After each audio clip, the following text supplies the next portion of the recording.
Hi, everybody. Welcome to FNS Wrestling Podcast, episode 188. One of our latest recordings, but I think we're still going to get it out on a Saturday because we don't miss Saturdays generally. But it is, what's today? February 24th. Late in the evening for us. But your work schedule and my volunteer schedule as a basketball coach meant we had to wait till now. But just got back from your brother's second game. First game they lost. First game in a long time they've lost. Like in a year. And then second game they were losing 15 because they moved up a division, so it's tougher teams. And your brother decided he was going to go off. He hit 5 of 7 threes. All his free throws, was our leading scorer. Was cool to see, as his dad, obviously. The other coach was literally yelling, "I don't want number 8 to touch the ball." Like they were trying. But anyway, so he played great. And then it helped you because we had, his first game was at noon, his second game was at 6, so we were at a mall in between. And your mother, who somehow feels badly because we're gone all the time for basketball and you're stuck here alone. What did she do for you? I was in for one. Yeah, we got the Target, AEW, and Rivals Mojo, which is weird because we don't have Target. Right. We don't have Target. It was at Toys R Us. Toys R Us has been picking up Target exclusives. Like, we get the Legends Elite sometimes now, and then I have the Target Adam Cole on the shelf here, and then we got Target Samoa Joe. Then we got Unrivaled 10 Miro and like the red TNT gear, which looks really nice. Because the first Miro was back when he had like the camo shorts and had the blonde hair, right? Like his Kip Sabian era, the gamer Miro era. Yeah, that I don't like that figure. This Miro looks good. It's like spot on. And then we got Wardlow from First Blood and Guts, which is the white and purple. And we don't like Wardlow, but we love a white gear. The white gear is beautiful. Yeah, I can't remember what your wording was, but it was something like, "Unfortunately, you like the Wardlow." Yeah, it's like something. And I have a Wardlow too already. Like, and I think it was black and green, and like the figure is nice. I don't like him, but the figures are good, and especially in all white, you gotta love it. You said Wardlow in white is nice, regrettably. Yeah. I couldn't believe you weren't excited about. Oh my God, that one. Oh, Colonel Mustafa. Colonel Mustafa. It's been on clearance for like a year and a half at least. The super fancy Britt Baker, guess what the price is down to? Because you know how they're everywhere. At Walmart, our local one is down to 30. So it was at 19 at Walmart. If it was at 19, I might buy it. I thought you might. For that cheap, I would. Because then it's been there so long. Like, there's at least 5 in our local Walmart. Yeah. Speaking of our local Walmart, like a rare... Oh, yeah. Big W. And well, I guess it was because at the Walmart you were at, I saw they also had the Taker from this wave. They did. So, which is a re-release of like Ultimate 11 or whatever. It's like they call it Greatest Hits. So it's the re-release, but with new articulation, whatever. So just the updates. But I went into Walmart, I think it was on Wednesday, just because our local one. Yeah, our local one, which on occasion we'll get like new stuff and sometimes there's good ones. Like, I got that white Damian Priest there once, the Rumble one. But, like, it's never anything super current, right? And so I walked down, I just checked. I literally was going with the intention, just looking, probably not going to get anything. And then I just passed by that, and I see the Ultimate Edition boxes, which, for reference, I don't think I've seen Ultimate Edition, which is, like, the super nice WWE figures, in the wild since Series 3 of that series. And the ones I saw here at our Walmart were Series 20. So I haven't seen one in the wild in years. And even your mom, who doesn't really... the one figure you grabbed there is beautiful. Like, she was like, "Wow, that's nice." I picked up a few Ultimate Editions here and there, but that's like when we go to Bounty Hunter Toys or when I went to Comic-Con. Yeah. Like, I got that Seth Rollins. That's how I got it at Comic-Con, right? So they had it's Series 20. They had Roman Reigns in the red boots from when Cody didn't finish the story. That's not the one your mom thought was beautiful. And then we got Asuka from her Rumble return, which I have on the shelf because it's an awesome figure. It's probably the best women's figure they've ever made because the robe on that is absolutely crazy. It's like a big ass thing with like nice fur on it. It's like the nicest soft goods ever. So because of crazy. You, I was literally walking through the mall with your mother today, explaining the word toyetic to her. Oh yeah, look what you've done to me. It's toyetic for sure. The Asuka is beautiful. It's like, and I don't usually buy the women's figures because I just like don't really care. You much have for some, them. But yeah, like if they made another Elite Shayna Baszler, I'd get it for sure. Like the Asuka, it's too nice to pass up. So it's crazy looking. And the Roman, I just want it because it's an updated for me. It looks nice and it's got belts and whatever. So you got cool stuff, and you got stuff clearly went to Wendy's as you're drinking some Wendy's. I did go to Wendy's. Now. I got nuggets, chili fries, and a junior bacon. Just living it up, eh? Yeah. Well, because it's like all that is just those 3 things and a drink are the same price as one McDonald's meal. So. And you're working early tomorrow, and I don't have anything till tomorrow Speaking night of practice. McDonald's meals, so Elimination Chamber has happened. We haven't seen. We've watched most of the opener. Yeah, that was it. Like all of the women have entered. We don't know. But Naomi's eliminated. I thought it was good so far. I mean, we'll talk about it again in detail later. Not today. Probably far too late, but it's okay. But yeah, I thought it was fine super up to the predictable point. card though. It is very. We talked about our predictions because I haven't seen one person differ from what we think. We would agree on everything, and it's basically consensus, right? Yeah. So I imagine that's what happened. And we'll do worst of some point. Worst of's ready. It's in the chamber. We just got to pull the trigger. Chamber. Right? Oh, I didn't even mean to. But anyways, I might be going down the street to the garage, to Mike's garage. So do you want to get this thing started? Ooh, you going to have time for that? Maybe. We'll see how long this goes. I'm not going to say what I always say here. Don't say it. I'm not saying it. It's honestly just stupid. So we'll just get right into it. We'll move into our first wrestling segment. We'll take a look at some of the week's wrestling news and rumors.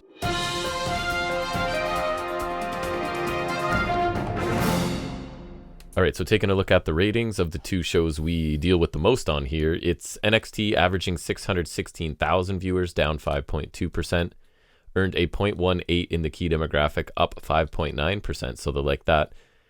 And this one was pre-recorded the week before, apparently. I didn't know until after I'd seen it. And I think they would have hoped their numbers would have gone up because they didn't have the usual competition from the NBA for this, because it was the All-Star break for them. So Dynamite averaged 828,000, so they picked up 2% from the week before, earned a 0.29 in the key demographic, which is down 3.3%. So kind of opposite, up in one area for one, down in the other. It was their third highest viewership of the year so far. Your turn. What you got? So I'll start with the small one. Felt like it was a medium week for news. It's not small, not big. So, because Bronson Reed wasn't on Chamber, which is obviously an Australian, he's like one of few Australians they have. Yeah, that's weird, right? First I saw the plan was for him to face Rollins. Okay. Which obviously is kind of their, I guess they're not, like he's not completely out because obviously it's going to be a Mania, but I guess they're trying not to use him until then. Still, you would think. There's that, and then also he's having a baby. Oh, okay. A big baby. A big baby. That's good. Congratulations to him. So he's doing things. So did you hear, because this is interesting, that to actually send the cage for the Elimination Chamber to Australia, they had issues? I heard that was something, yeah. Do you, I could give you 1,000 guesses, and I don't think you'd get. Was it something about like a ship or? Pirates. Oh, I heard. So it was Cole at the press event or whatever revealed that it took more than a month for the Elimination Chamber to get to Perth, Australia. It was supposed to be shipped through Egypt, the Suez Canal. I'm not going to claim to know geography. But it couldn't happen due to pirates. So instead, they had to send it to Miami, then by truck to LA, then Sydney on a ship, and then Perth specifically on a train from Sydney. That's wild. Because that's a large structure to have to ship any method, let alone like 4 different methods. Keep it, like pirates, man. That's cool. Yeah, I wonder where they keep it, like when they're not using it. Oh, I'm sure they have the rest of the year. Like, what's that show where they tour the warehouse of all their... it's just probably, like, sitting in a warehouse. I bet you it is. Yeah, back to you, sir. That felt really like TV news person. Back to you, Jack. Yeah. Sorry. Felt gross. AEW New Japan Forbidden Door 2024, not Toronto. Yeah, that's the problem. It is Listen, AEW. We know the executives are listening. We want it. Give it to me. It should have just been Forbidden. And we said the reason is, the gimmick is because it's a neutral site, basically. It's not Japan. It's not U.S. There's some Canadian competitors, but what can you do? We're not perfect. Right. It's rumored for Arthur Ashe Stadium, which, for those who don't know, that's where Dynamite Grand Slam usually is. Which is fine. That's a solid... I mean, it would look cool.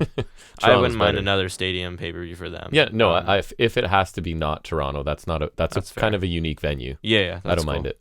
I was going to update everybody on the women's TV title tournament in ROH. Yay. The quarterfinals are set, right? So 4 people moved on this week on Thursday's episode. And I think it's actually a decent-sized tournament because I'm pretty sure it was like 16 or something. Right. So Taya Valkyrie moves on, Abaddon, Red Velvet, and Billy Starks. That is horrible. So you're like, those are not many big names. So wait till you hear who they beat. Sorry. Aminata would have lost. So Valkyrie defeated Sussy Love. I saw that. I don't know who that is. Abaddon defeated Viva Van, who I've seen on the indies. Couldn't tell you. A few times. And Red Velvet defeated Sandra Moon. Oh, and Billy Starks defeated Robin Renegade, who we know, right? But like, I don't think any of those matches you would predict swear anything. Amanada was in that tournament. Yeah, she is. She's already advanced. Oh, okay. So quarterfinals is 8 people, right? So that's the 4 I was gonna say. Yeah. As I was just gonna get to, Valkyrie now faces Amanada in the quarters. Yeah. Okay. So listen, because I'm gonna ask you who you think should win, right? Amanada. I think I agree. Abaddon, Mercedes Martinez, Red Velvet, Layla Hirsch. Martinez for sure. Starks Diamante. Layla Hirsch. I guess Billy Starks because they're actually doing stuff with her, and I don't I care agree. about Diamante. So I go Starks, Martinez, Hirsch, Amanada. Although Amanada's probably losing. That's just who I would pick. I think Amanada should win, and that's like a springboard for her, because she's cool, man. I don't think she will, but I agree with you. Yeah. Do you think she loses to Valkyrie? Probably. That sucks. I'd say like Starks or Valkyrie probably wins. Right. Because there's the whole thing with Starks and Athena. So they seem to like Starks, right? Although I don't know, I don't watch Ring of Honor, but she's fine. But I think Amanada is cool. I think Amanada's really good. Yeah. Yeah.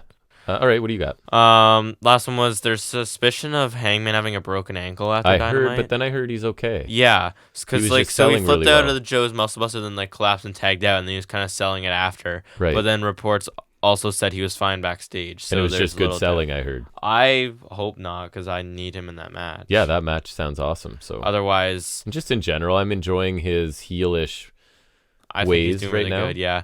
Yeah. Well, otherwise, then they're booked into a corner, and it's not like a Fiend Seth Rollins thing where that was WWE's fault. Yeah. It'd be yet another thing where someone gets injured and AEW kind of has to scramble, because we've had Cole and MJF and like bunch of injuries lately that have forced kind of put AEW in a corner that's not necessarily their fault. No, it's not. So, like, if Hangman is really injured, then it's Swerve versus Joe, where I don't think Swerve should win yet. Me either. But I don't think Joe Which should. is crazy.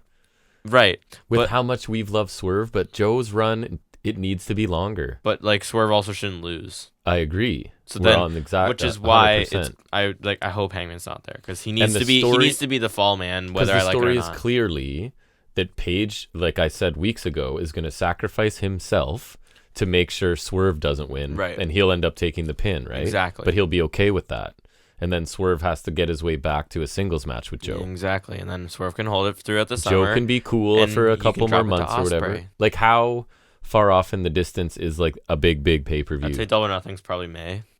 Okay, that's a good run for Joe, and then give it to Swerve. Yeah, I'd say Swerve wins at Double or Nothing. He holds it through the summer. Right. All ends at the end of August. I think that's like a few months for Swerve, which I'm okay, because not every title reign needs to be huge. I mean, his first one too. You don't necessarily need to give it to Ospreay this year, but I'm saying you do it.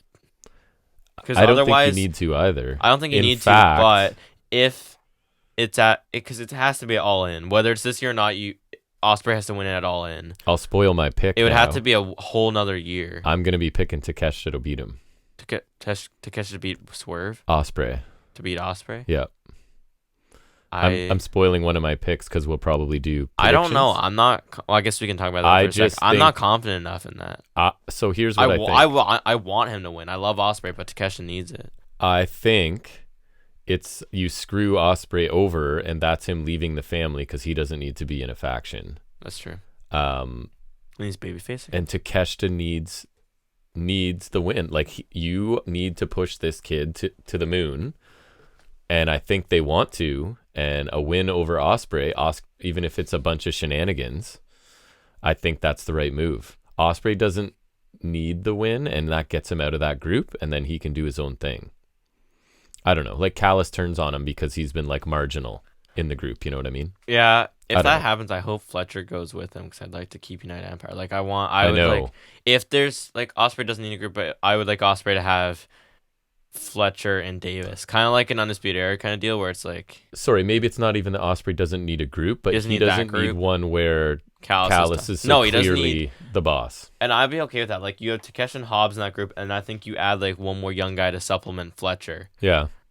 Obviously, Guevara's out of the picture because he can't get away from Jericho. And Garcia's a face, or I'd nominate him probably. Yeah, who would you put instead of Fletcher then? Because I do really like Fletcher in that group, but if Ospreay's out, I want Fletcher with Ospreay. So the best bang for your buck is someone youngish who could use a mouthpiece, who's got potential, and isn't a duplicate of what you have. So like, we already have a powerhouse in Hobbs. We already have pun intended. Like the young like stud and kind blue of an chipper. He's not even young. But that's your blue chipper, kind of, I think, or should be. We're biased because we love him, but you could put. I'm trying to think of that roster too. Like, Matt Taven. No, stop.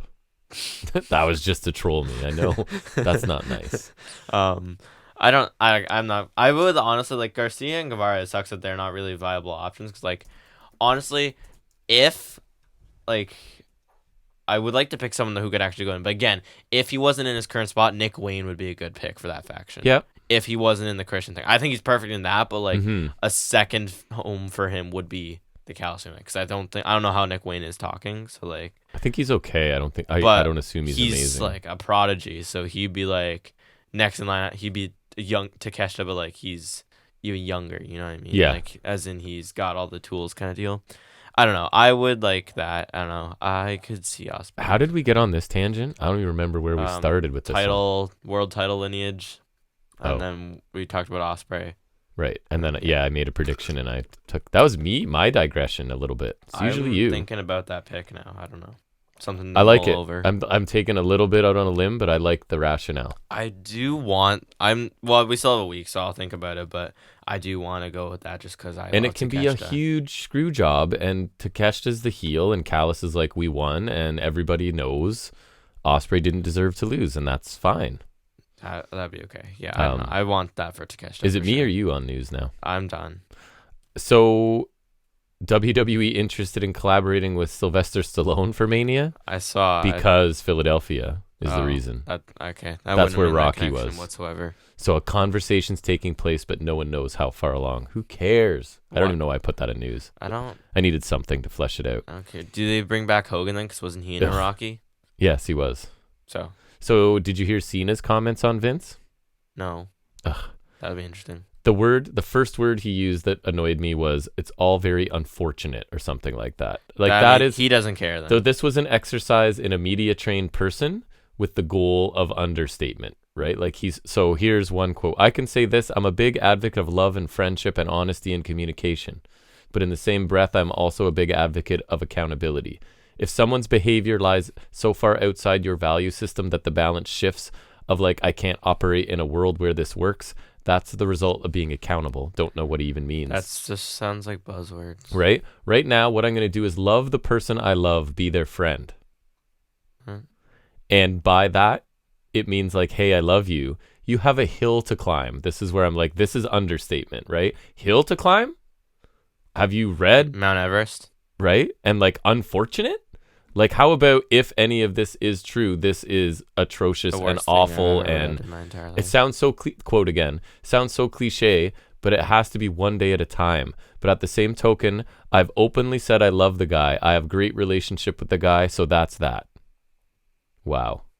And part of the problem, and I think it was one of the guys on Post, I think it was maybe Thurston that was talking, and he made a great point, because guys like Cena and Orton, Vince made me, like, thanks so much, Vince. But like, if they're really confident in their abilities, which all of these guys are, would you not be like, he happened to be the guy in charge, right? I was undeniably good, and it wouldn't have mattered if it was you in charge or Kermit the Frog in charge or Vince, but they're all like beholden to Vince, and it's gross. Orton was a little, I didn't put his comments in, he was a little more, took a more of a step out there, but still not much further than Cena. But Cena's just like, basically, I love him, our relationship is one thing, and he has a hill to climb.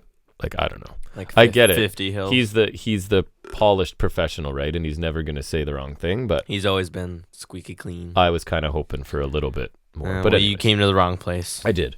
That is all I have. So we will now move into talking about the show we talk about the most and spend the most time on, and that is our favorite show. It is this Wednesday's AEW Dynamite.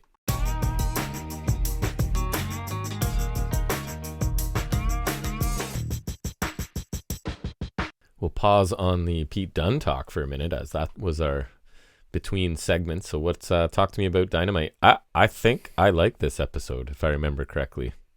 I quite enjoyed myself. The things I expected to be good were good, and a couple of the things I wasn't expecting to be good over-delivered. So that's a good formula for a good grade for me. But anyways, go ahead. So we open with a extension of last week's opener, I guess. Yeah. in Claudio Castagnoli and Jonathan Moxley of Blackpool Combat Club against FTR. On paper, in white. Fantastic opener. Should be. We'll see if it delivers or not. Should be. Mm-hmm. There was a Mox and Wheeler strike exchange early on. Tuesday dive to Dax from Mox. Rapid corner upcuts to Dax from Claudio. Double back suplex from Claudio, which was nice. Mm-hmm. Mox and Claudio hit a nice spike pile driver on the outside to Dax. Tribute to the Kingdom. Looked good. Right? No. Yeah. No tributes to the Kingdom. Punch him in the wiener, hit him with the spike pile driver. That's right. Hot tag flurry from Cash. Cash with the brainbuster to Mox for 2. And Justin Roberts announced 5 minutes left. Suspicious. Clothesline powerbomb from FTR to Mox for 2. FTR went for the powerplex. Mox got the knees up on the splash from Cash. Then Claudio came in to swing Dax, and like they did the thing where he swings him into the dropkick from Mox. Yeah, it was cool. I like that. Mox gets Dax in a sleeper. Claudio has Cash in 1-2, but Cash falls back and drops Mox on, drops Claudio on Mox and Dax to break up both holds. Right. Sharpshooter face off between Dax, who's got Mox, and Claudio, who's got Cash. Remember Claudio turned to face him, and it just kind of made me laugh a little bit. That was funny. Then exchange that leads to a power driver on Claudio, like absolutely stuck him on that one. The time limit expires right as FTR are about to hit a smash contraption. I really like the timing of that. They literally have him up for it, and then I thought it was weird that they didn't drop him though. That they didn't finish the move. Yeah, like right? I would. With the intensity of the match, you would think. Yeah, just in general, but especially with the match. Apparently, the ring bell has the power to stop everything. That's right. So, we learned that. The brawl continues after, and they have to be separated by security, and also for some reason, specifically just Butcher, Blade, and John Cruz. Like, there's no one else I didn't recognize. Just specifically those 3 guys. The Butcher. I don't know why. Love it. Then the ring bell thankfully restores peace. Always glad to see Butcher out there. Yeah, I thought this match was fantastic, and even though I complain about AEW having all the post-match brawling, I thought this was really good and added, and like I really want to see this match now on the pay-per-view, right? Which I think is the point of most things. So I thought the 4 beat the hell out of each other in this, and like so there was parts that it was just chops and strikes, but then there's also stretches of really good tag team action, but even right? then they were leathering each other. They really were.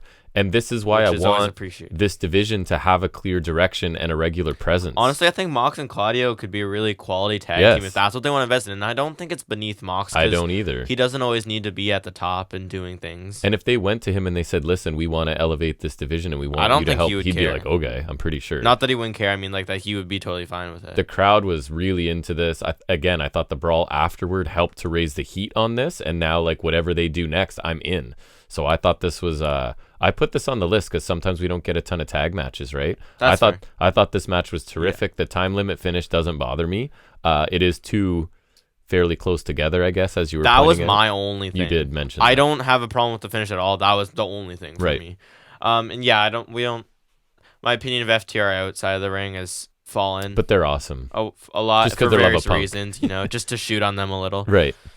Nice. Yeah. But also for Chicago related reasons. Remember we caught the commentary a couple times making like bullet and gun related things. Or they said like he shoots the leg or whatever, which I don't think was intentional. No, it wasn't. But like we were just funny. like, oh.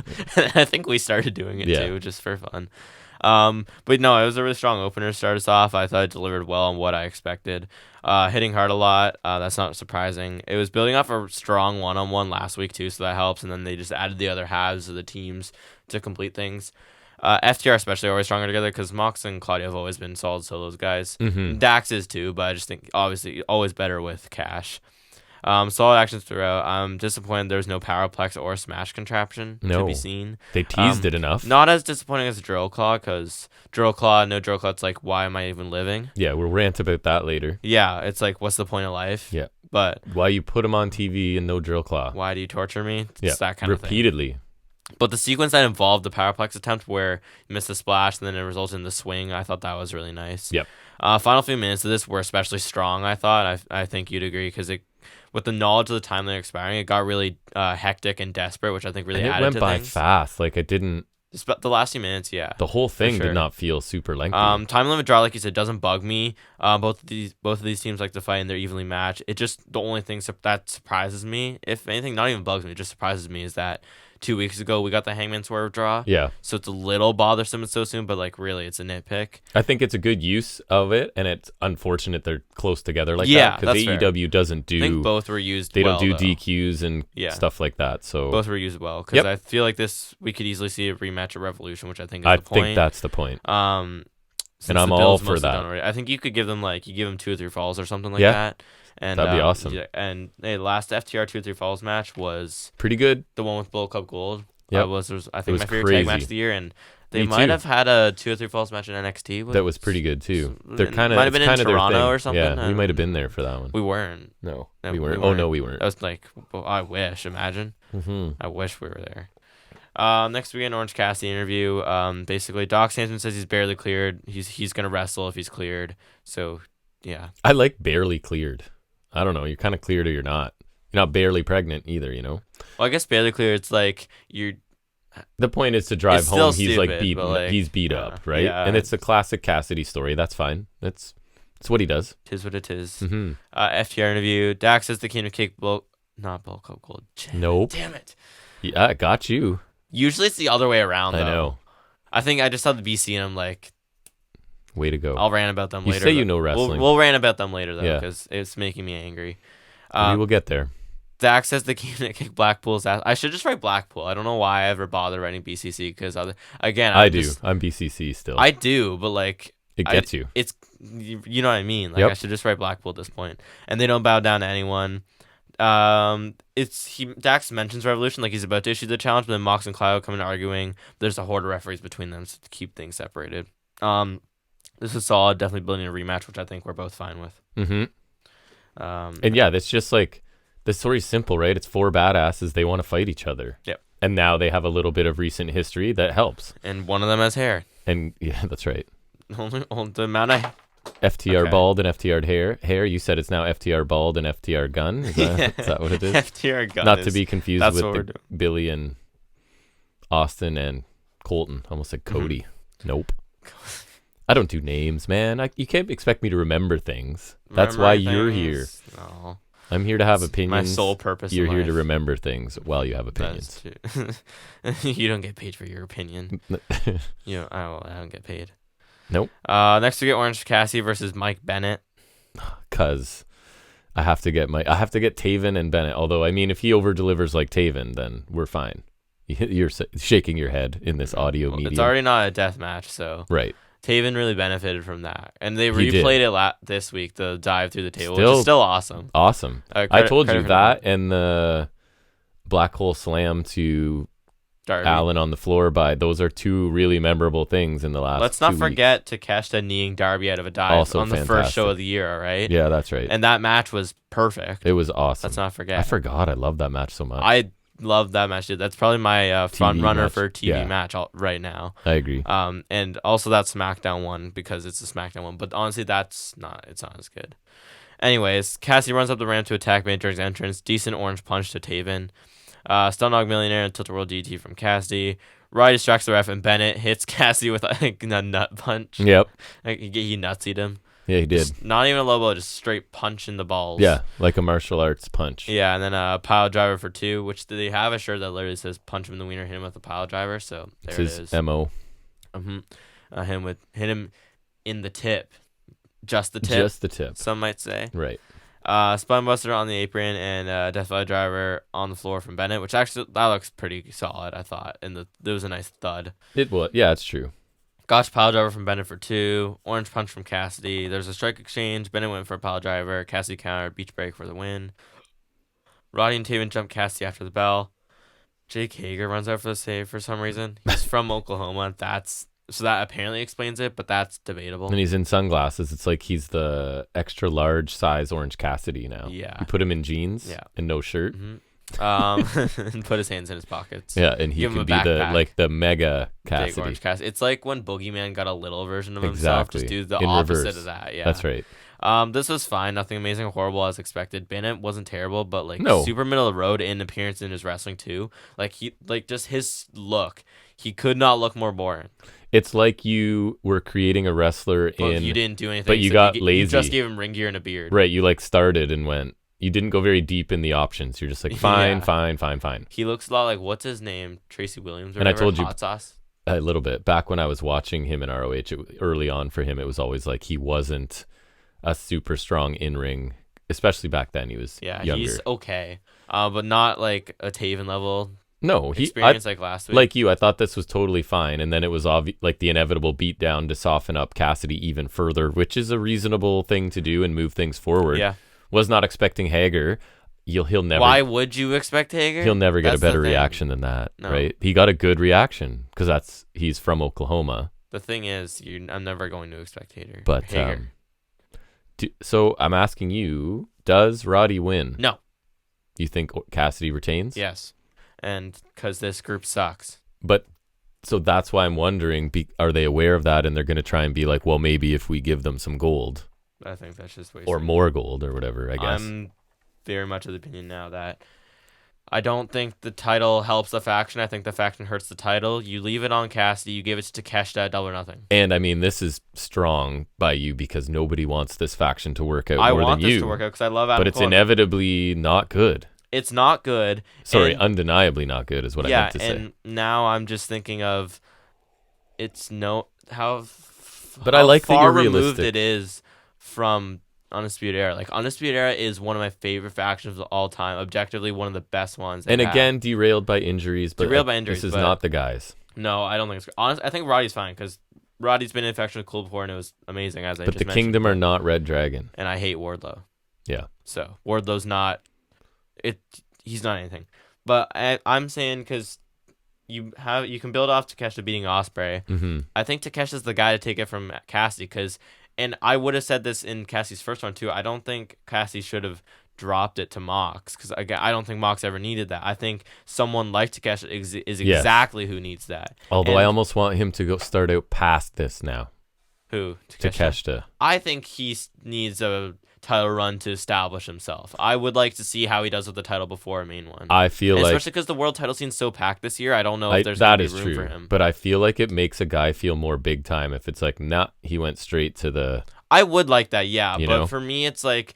I feel like it's already packed enough in my mind wanting Joe, Swerve, and Ospreay to all have their runs. I know, you're right. I feel like we've got them lined up already. Right, and they're all going to be so close together. I feel like Takeshita, as much as I love him, I feel like by the end of 25, Takeshita needs to have it at some point. But I feel like Takeshita, we should get a preliminary run and then you could establish the international title as like a step to greatness. Because I feel like the TNT title, it's like it is, but have any of the TNT champions won the world title? No. So you could have like OC move up a little, like maybe not winning the title, but like if Swerve wins the title and he's heel, you could have Orange Cassidy challenge for that, and I'd buy it. I think Cassidy's done so much for them that he deserves not even, like you're saying, to be in the orbit, as I say. That's what I'm saying. Right? So like he could challenge Swerve or challenge Joe even. Right. So then, and I think Takeshita would be amazing with weekly open challenges. Callis can either give him good opponents or crap ones on purpose, and so I think I don't think Roddy really needs it.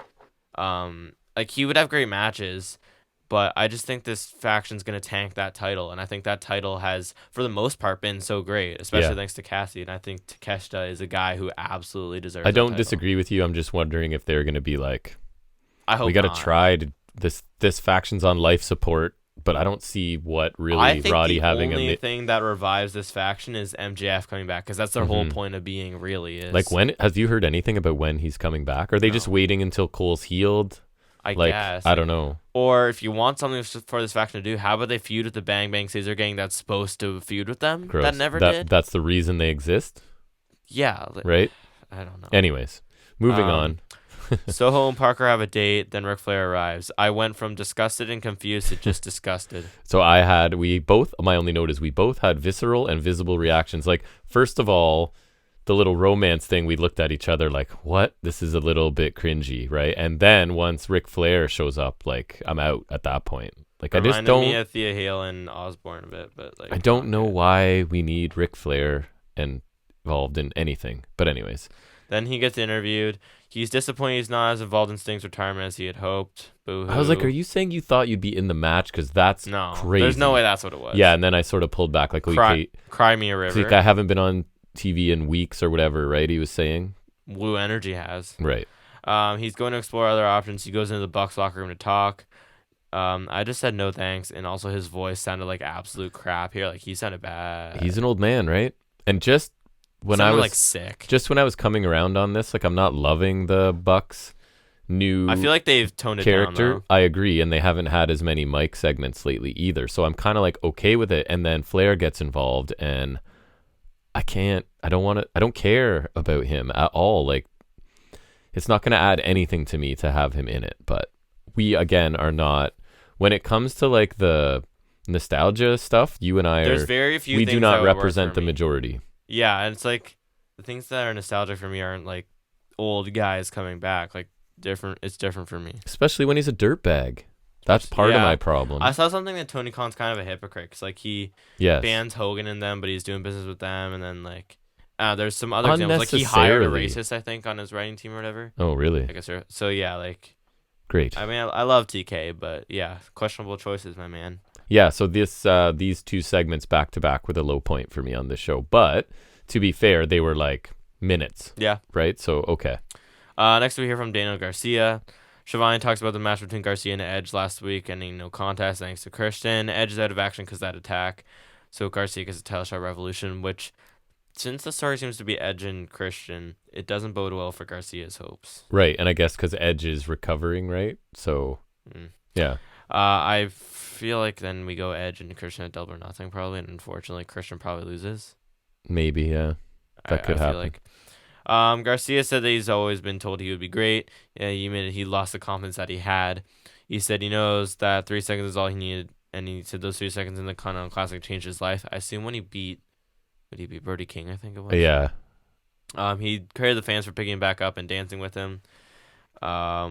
He thanked the fans for helping him restore that feeling. People are chanting his name. Garcia thinks he would have made Copeland tap out if that match had gone as planned. Garcia said he'll see Copeland again, and next time he'll be holding the TNT title. Christian arrived with his peeps. Oh, I didn't even mean to. Ha ha ha. I didn't even forgot about that. That worked out. Peep.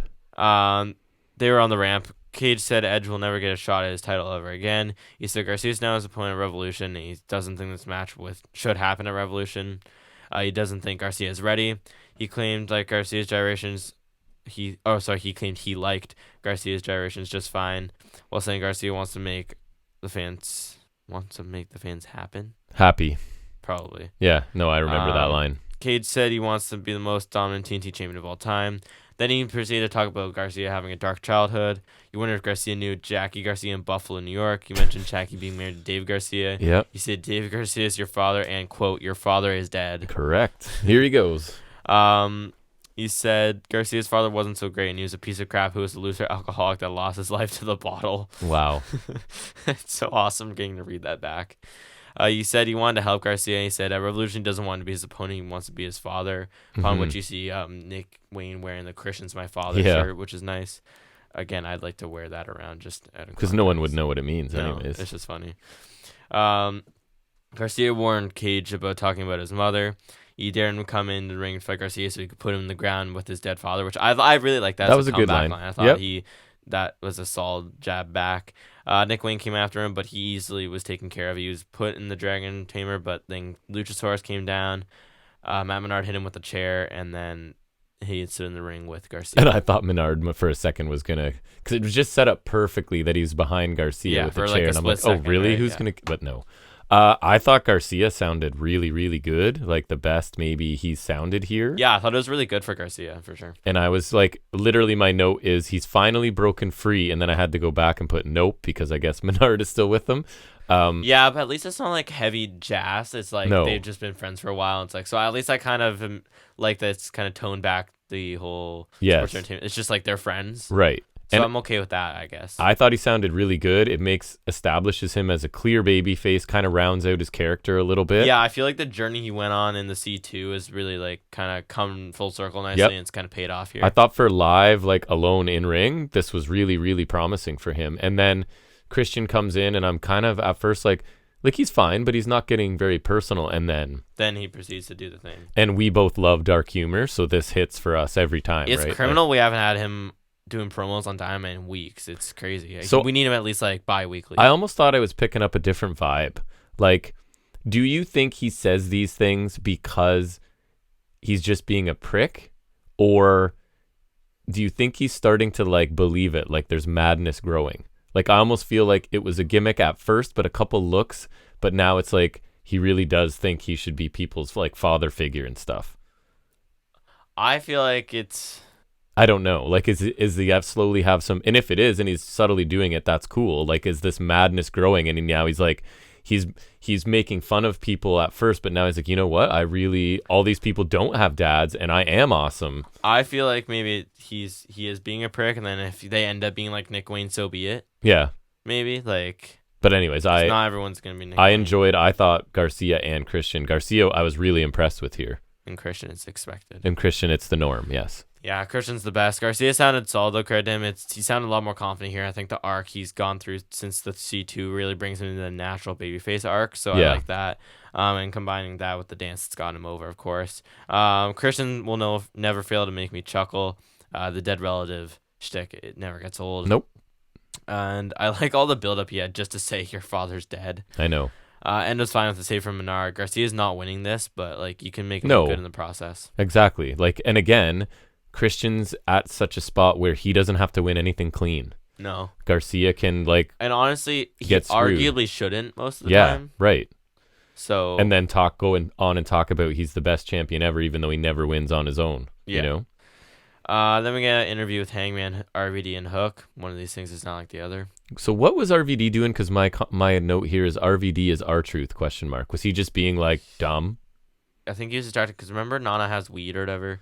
Oh, is that what it was? Because remember Hangman mentioned that once. Oh, okay. Yeah, so I wasn't picking up what RVD was doing. Hangman says Hook needs payback on Joe for their match, which was surprisingly good. It was good. And RVD needs to get his payback for his loss to Swerve, and then he's like, if you had won your match, we wouldn't be in this mess. Which that was a nice little jab. RVD said something about Nana's weed, I think it was, and then Hangman says this is serious, and the plan is to hurt Strickland, and then you just stick to it. I liked this enough. I thought I like that Hangman's rally speech, like he was trying to play to them with like, this is your grudge, but it just dissolved into being like, we're hurting Swerve. Right. Like I like how he started out rallying the troops, and then he's like, the plan's to hurt Swerve, we're doing that, let's do it. He's selling that he is obsessed, right? Yeah, so I like that. It kind of plays into what we're expecting at Revolution. And it was more heel-y kind of stuff from him, which we're kind of liking. Does feel like a random group, right? But I think Hangman's performance was pretty good. Yeah, and he was basically the bulk of this. Hook didn't say anything, and RVD was minimal. Right. Tony Storm has a squash match against Sydney Winnell, I think it was. Champions get squash matches now. That seems weird to me. I don't know. Yeah, I feel like when you... Well, it wasn't... Wasn't a title shot, was it? No, you could have said that. At least it wasn't a title shot because Wardlow did that these and crazy. It was title shots. Remember he faced like Nemeth and Davari and yes, all those. Thaz press, right hands from Storm, running bulldog from Storm. She locks an ankle lock, then releases Ops to win with the Venus de Milo instead for Purrazzo. It was fine. Squash ties in the feud, I guess, with the finish. Purrazzo comes right out because she's got a match too.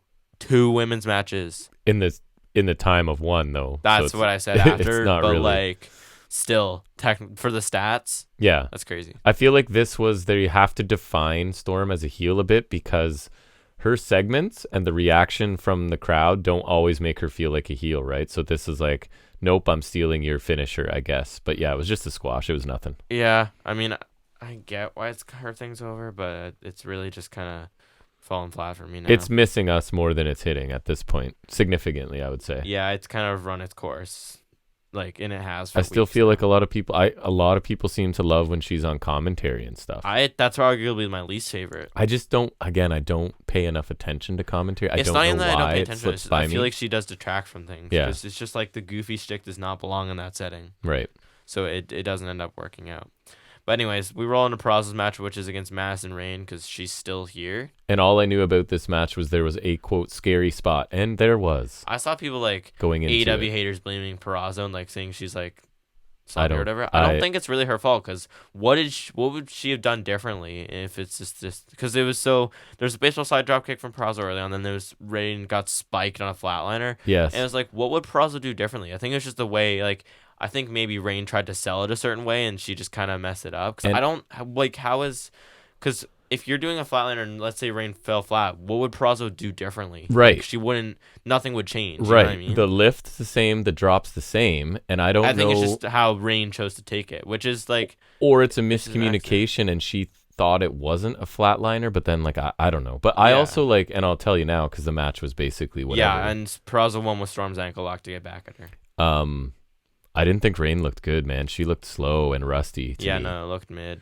And Peraza so, like still. I don't know if that factored into the spot where she almost got her. It looked bad, man. Like I'm glad she's okay because it did not look good. Yeah, I still haven't seen like a banner showing for Peraza. I mean, I'm not saying she's bad. It's not like a Valkyrie situation. It's just like they haven't really given her a chance to showcase to new people what she's really about. So I actually had this to ask you.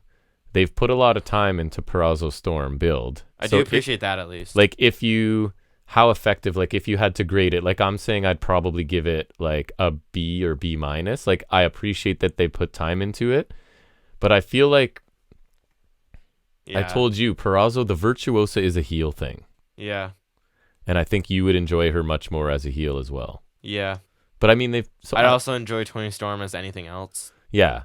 But they've put... Except an Outcast. They have put time and attention into two talented wrestlers at least. Yeah, so it's not like Red Velvet or Sky Blue. Not that they're not talented, but they're not. You know what I mean? I wouldn't call them talented, but like, I'm not looking forward to this really. I'm hoping it's good. I think it could be, and the story has been decent. Like it hasn't been amazing, but the build has been okay. I could think of 4 matches I'm looking forward to more. Yeah, for sure. But this one could be like one of them might be Sting. I don't know, like a really good 9-11 minute. Honestly, probably the defense. Women's matches I'm never really excited for. So they just don't put enough time to get us invested. Generally, right? Where they have to the world title, Takeshita, and something else. For the women, the match just has to be awesome because usually the story they're telling with them is not. Unfortunately. Yeah, I saw earlier also. I forgot Eddie and Danielson is on Revolution. Ooh. For like the crown thing. Ooh, I like that. Yeah, like I forgot. Me too, until just now. Just now. But anyways, carry on. Yeah, this is fine. Nothing notable other than the botch. Finisher stealing's all you need to know here. Yep. Darby and Sting promo. Darby shows an old photo of Sting and his sons. It's Wolfpack Sting, for those who are curious. Mm-hmm. They babble about how nobody's involved Sting's family before. You hurt my kids, blah, blah, blah. They're grown men. Sting talks about his dad and his own mortality and how he thinks about that. Time's caught up to him, blah, blah. I think he realized that a decade too late, but that's okay. How dare you? I thought it was fine. It was kind of bored me. We disagree on this one big time. I just didn't really care about what Sting had to say. And I feel like at least they're really milking the thing with the Sons. It's like at best they could fight for themselves. Best Sting AEW promo by a mile. I guess because one of my favorite Sting promos of all time because it felt real and they were clearly giving him a moment to talk about his dad. I thought it felt slow and droning. Like I did like that it was real, I thought it was great. I just thought it was just like the most engaging Sting promo I can remember because it didn't engage me. I've never been. He's always been very, very sports entertainment, and this felt like he gave that up for a minute and was just. Yeah, real. That's fair. And this is super over delivered for me. It still doesn't really make me want to watch him in the ring again, but I thought this was the best he's sounded in AEW easily and one of my favorite Sting promos. It just was. I didn't really care. I tend to tune him out, to be fair. His tone was completely different. It was much more intense. I really, really liked it. Mm-hmm. I was saying like. They're milking the thing with the Sons because they're in the prime of their lives. It's like they're toddlers, right? Yeah, I know. They could fight too, which I'm bringing it up again because I thought, come to think of it, since the tornado tag bullshit, I could see the Sons getting involved. His boys, who are significantly older than Darby Allin, I'm sure. They look older than Darby. At least the same age as Darby. Right. They look the age of Darby, which begs the question why Sting's here. But anyways, great promo. I could see them getting involved. It was solid for Sting promo. I'll say it was solid. I didn't care though. Now, speaking of not caring, perfect segue because I don't care. We get to hear from hold my Wardlow as I'm doing this. I'll clutch him dearly. Respect to Wardlow. Okay, actually I don't want to respect Wardlow. I'm holding something else. I'm holding Jey Uso. Makes sense. When Wardlow got into the ring, he told Tony to get out of the ring because that's what everyone does. That's how it goes. Mm-hmm. Wardlow said 2 years ago, thousands of people are chanting his name, and ever since then, he's been screwed over. Wardlow said you would think that a homegrown megastar would be AEW champion a long time ago. I don't appreciate using the term megastar here. We're playing very fast and loose. Kind of true. He's not a megastar, though. I mean, but anyways, carry on. Never was. Wardlow said he's never been given a chance to win the AEW World title. Said people in the back should be thrown in jail for that. He said the best in the world is somebody who Wardlow beat, and his body's still falling apart because of Wardlow. I enjoyed that. Yeah. I don't think he beat Punk, though. Because I don't think Punk... I know he wrestled Punk. No way he beat Punk. I doubt it. No, he couldn't have. There's no way. I don't know. Because not a lot of people beat Punk. I think Mox beat Punk. Starks beat Punk. By the way, the final member of the family would be Angelico. Okay, the Callis family. We get Angelico in there. Push him to the moon. I'd take it. Why did that come to you just now? I looked at the roster a while. Just now. I'd take Angelico. I mean, I cannot complain if they want to do anything with Angelico ever because I love Angelico. Anyways, he mentioned the current world champion Samoa Joe, at which point I remembered War Joe. Right. Because I just completely scrapped that from my mind. Because that was probably like prime Wardlow sucks time. Actually, when isn't it? Wardlow said he choked out Joe and he beat him too. That I do remember not liking. I think that was when he won the title back from Joe and then lost it to Hobbs 3 days later. So this says Wardlow dominated Punk and then MJF interfered and Wardlow lost. Yeah, so I guess he like beat Punk. Right. Not like won, but like beat him. Yeah. I guess that's fair. Wardlow says it sounds like he's the best in the world. He's better than you, and you know it. He's the most dangerous man in the room and the uncrowned king in AEW. He said he's starving. He's done being fed scraps. Wardlow claimed he was everything that a world champion is supposed to be, except talented. And Wardlow showed that nobody could stop him. He said if you try to get his way, this is no longer wrestling. This is war. My favorite part of this was he said shiny titles and custom suits look better on me, and then someone said, "No, they don't, fat ass." Yeah, they definitely did. Awesome. We laughed and laughed. Oh, it was so funny. For a live in-ring Wardlow promo, this over-delivered as well. Like, I thought the stuff he said made sense, right? Like, the line about the rocket was then strapped upside down and he went crashing into the ground. Like, everything he says, there's a kernel of truth at least in it. It's tricky for me because on one hand, I agree with you. It was, like, technically a good promo. It was.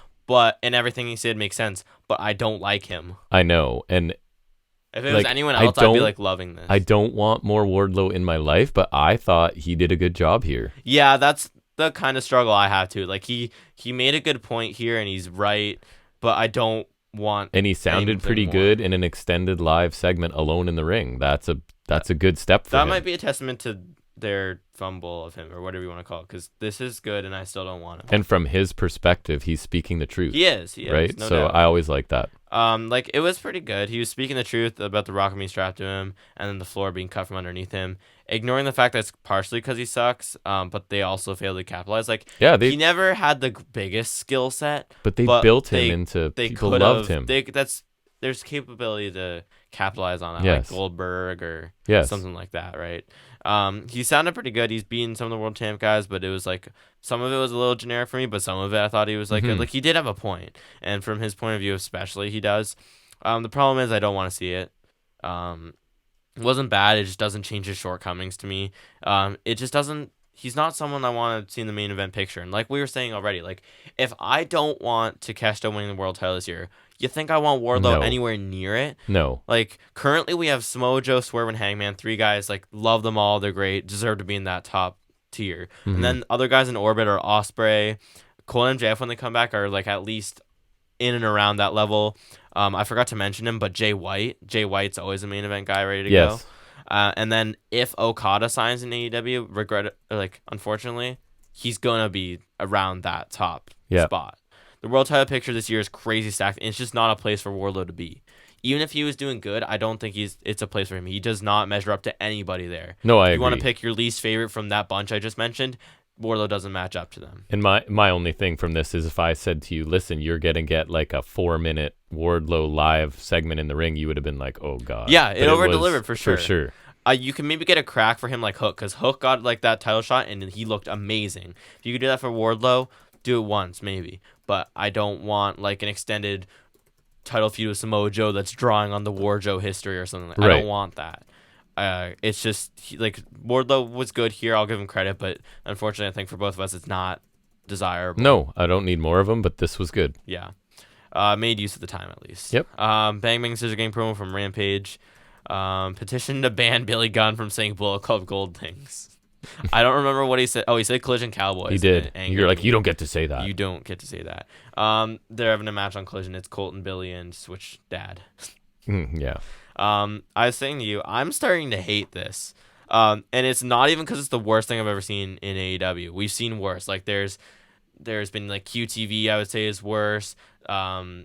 Jazz has been worse. There was like Inner Circle, American Top Team, Nightmare Collective, like plenty of things that are factions alone that I've hated more, or that have been like legitimately worse. But like this is ruining a group I love dearly, and I cannot tolerate that. This has to end in a split, but I need it sooner. Like end the suffering is the word here. Right. I know. Can't take it anymore. It's a lot. Like seeing Switchblade be babyface and like joking around with Billy Gunn, and it's not. I hate it. I don't. I hate but it. I thought from this maybe that I felt like an end is coming. And remember I said rewind it because I was really watching Jay White did look kind of muted at the end to see if he was like looking even just a tiny bit disinterested. And I don't know who thought this was a good idea or who still does. But it's a miss. It's not even like it'd be different if this was not good, but at least they were fulfilling their purpose. But another thing that I can complain about is, again, the whole purpose of this so-called supergroup was to fight another group that they haven't touched once. And I'm sure Bullet Club are going to turn, but like, will it even make sense at this point? The longer it goes, the more I'm like, it's what are you going to have? It's kind of like the devil thing, you know? Yes. If you know what I mean? Yes. I just need it to happen, please. Yes. I can't do this anymore. This was a segment I did not. Like this really is not, did nothing for me. This is not my Bullet Club. I didn't dislike it. It just doesn't do anything for me. And I like all the parts of this. Like in this, I'd have no problem with anyone in this group, just not together. No, like the Acclaimed, I like. They're a good act. I don't even mind Billy Gunn for an old dude. They have a solid act. Yeah, as far as the old guys go, Billy Gunn's fine. But together, like it's making me angry because this is not my Bullet Club. You're misusing everybody involved, I feel like. Especially Bullet Club, because at least more than anything. This is in the spirit of the Acclaimed, but not Bullet Club. And I feel like I really need Juice back, and I need him to come back, and they're turning on the Acclaimed. You give all the gold to Bullet Club. Juice comes back, and they just try to fold him in, and he's resistant, and he starts to like... I'm just saying he comes back. Like he comes back and goes, these are the guys you're hanging out with now? And like that's how we get out of this. Maybe.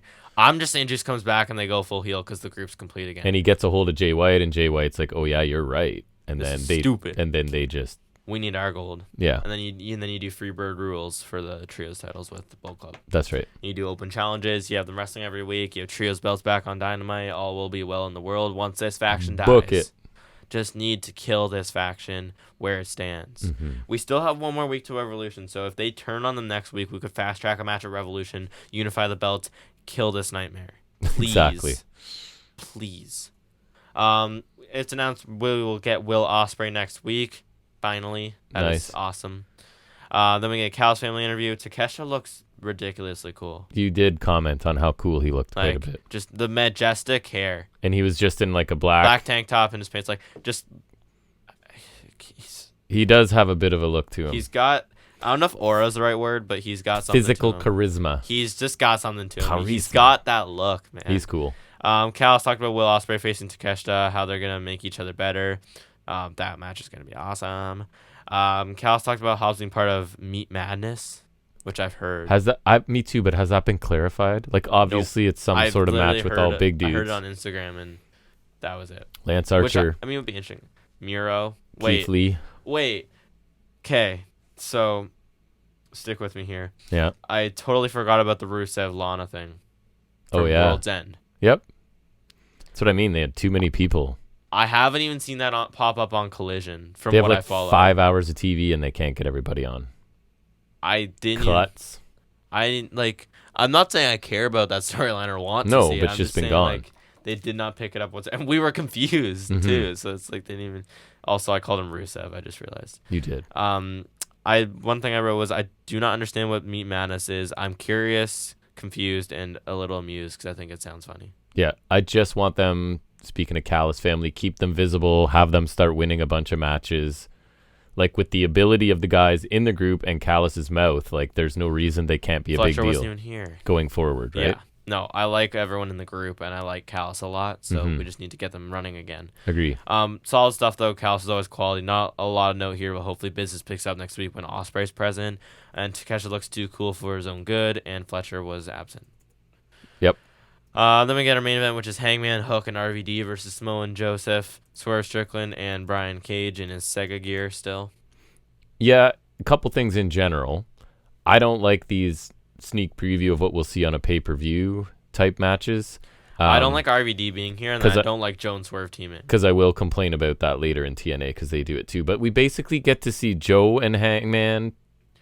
We basically saw it, but like Swerve and Joe were teaming up on Hangman. Right. That was basically the only difference. But anyways, carry on. Wayward Son. Yes. Nailed it. And, sorry, my other thing is... It's okay, my throat was being weird. Don't know if I love the champion being involved in this match. I would rather him be like, what? No. Like, this is not a valuable use of me as your champion. I don't even care if he's in the match. I just don't want him opposite RVD. Fair. Hangman's nameplate said unhappy with team, and then in brackets and generally, which I thought was really funny. Yeah. Forgot he used to have really funny nameplates. And I like that better because WWE does like they'll do personalized ones for everybody now, and it's like it doesn't feel special anymore. Right. I like this because it's like they're uniform, but there's like a small bit on there. You know, it's usually informative. His are usually funny. I forget to look out for them sometimes. I usually don't, or I do sometimes, but then you just catch it sometimes. Backbreaker there, comment RV from Swerve and Cage. Swerve and Hangman come face to face. They brawl until they're peeled apart by teammates. Delayed vertical suplex to Hook for 2 from Cage. I think they tried to act surprised that they kicked out. I think so too. That doesn't make sense to me. Was not surprising. RVD hot tag. What are we doing here?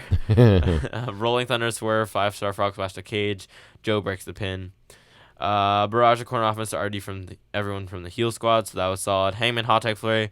There's a really nice. He did like a. The Cage went for a pop-up powerbomb on him. He countered with a Hurricane Run and like did like the front kip up where like you do like the handspring up, like so it looked really nice. Like just fluid it was stuff cool. Here. Kind of baby facing Hangman still, so he's kind of walking the line for sure. He is, I think. Hangman's lined up for a buckshot on Cage, but then he sees Swerve on the outside and lines up for a moonsault the outside instead. But Cage capitalizes, grabbing him for a superplex, and then Hook grabbed him, and it kind of ended up being a Tower of Doom. It was like stuff like that. I like. It was a German at the bottom, I think, though. So, like, again, Hangman could be winning the match, could be the same story as, or, like, kind of a similar story to Revolution, but takes out Swerve instead, or he goes for Swerve instead. Swerve accidentally pump kicks Joe from the apron, then Hangman powerbombs Swerve through the announce table. Solid spot. Like, broke nicely. Their break seems to be, like, a little less contrived. Engineered. Yeah. Yeah. WWE uses, like, force. Table, everything releases, and you just fall safely to the ground. Exactly. Joe ducks a buckshot, hits a nice scoop slam for 2. Then there was the Muscle Buster escape that looked like the ankle injury. He tags out, and RVD gets submitted in the Coquina clutch. So Joe at least picks up the win in this. Yeah, I thought this was quite good. I don't think it was great. I kind of liked the organization of it because it really didn't, like, I was noticing it was the lesser stars in for the first part, and then it was like the main eventer guys were more involved in the last little bit, right? But really good action, I thought, overall. No drill claw. Yeah, no. So minus 2.5 stars. No, I want to die. Life without drill claw is not you worth couldn't it. drill claw RVD? Yeah, I always say that whenever Cage wrestling an old guy, kill them with the drill claw. Well, I'm just like, whoever is the bottom of the chain, just that person gets drill claw. That's in the contract. Or do it to Hook. I don't care. So I thought this was a good match, paled in comparison to the opener in my opinion, but an entertaining trios match. Again, don't love my champion being part of a multi-person match for no stakes or any reason. Yeah. But a good match for sure. Solid main event, I thought. Not what I would have preferred as Hook and Cage feel unnecessary. I definitely didn't want to see RVD, but it turned out good enough, all things considered. I liked Hangman Swerve's running story here, furthering that. Yeah, I do really too. Nice. Their chemistry is off the charts. They're always going to be linked. Like, not just in ring, but like even just face to face. Announce table spot was really good looking. My complaint is Joe having looked kind of weak, being taken about RVD a couple times. Hate that. Because Joe's run's been basically perfect so far, I would say. Might go down as one of my preferred world title runs, and it hasn't even been that long. And it came out of nowhere. Completely unexpected. Hasn't been that long. No. Been a couple months. At the very least, RVD was here to take the loss, which makes the most sense. One thing I will say about this is it kind of threw the Swerve Hangman dynamic into a bit of a disarray. And in that, I mean, Hangman was with the baby faces and Swerve was with the heels. I think that makes more sense because Swerve's more heelish and Hangman's more baby face. But just in recent light, it's like weird. But I guess Hangman's still not, he's not full heel. So I guess like it kind of makes sense. It's just a little weird to me. I don't know. Yeah. Hopefully the main event build picks up in the last week because I think they've built it well so far. This week kind of felt like a lull for that. Oh, it's going to be a sweet match nonetheless. For sure.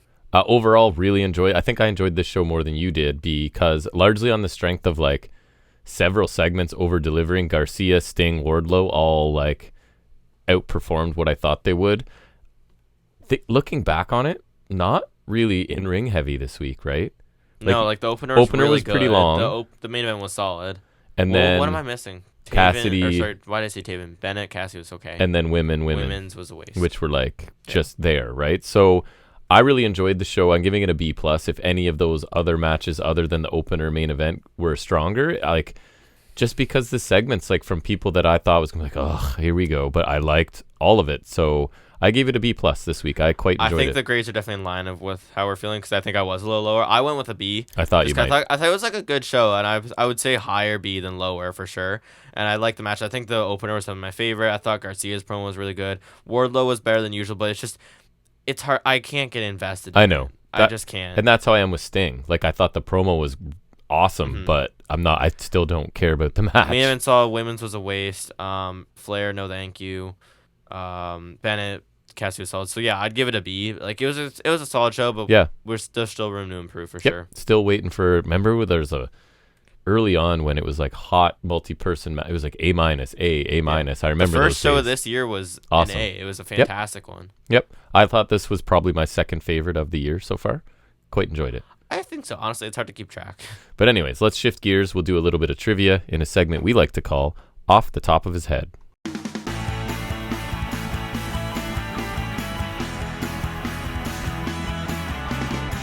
All right, so I can't remember if I went down this road before, but I asked artificial intelligence, if you will. I said, describe these wrestlers solely based on their names. So like just giving ChatGPT the name, and I think it cheated because it's pretty specific on some of them. Now, I focused on 80s, 90s, WWEF, whatever, F. Mostly guys I like, but all names that you would understand, right? So, for example, I think I got like 16 of them. And I'll tell you when I switch to tag teams because it will later on. But it's singles wrestlers. Most of them I liked. 80s, 90s, okay? A dark and mysterious character, possibly associated with death or the supernatural. Papa Shango? No. Damn it. Think bigger. This is the biggest, most modern name on this list. Probably. Undertaker? Correct. Oh, okay, that makes sense. A dominant and authoritative figure, potentially portraying a law enforcement... Boss man? Yes, or prison guard persona. Oh, who could it be? A powerful and intense wrestler, likely embodying the spirit of a fierce warrior. Tatanka? No, that's a fair guess. Ultimate Warrior? Correct.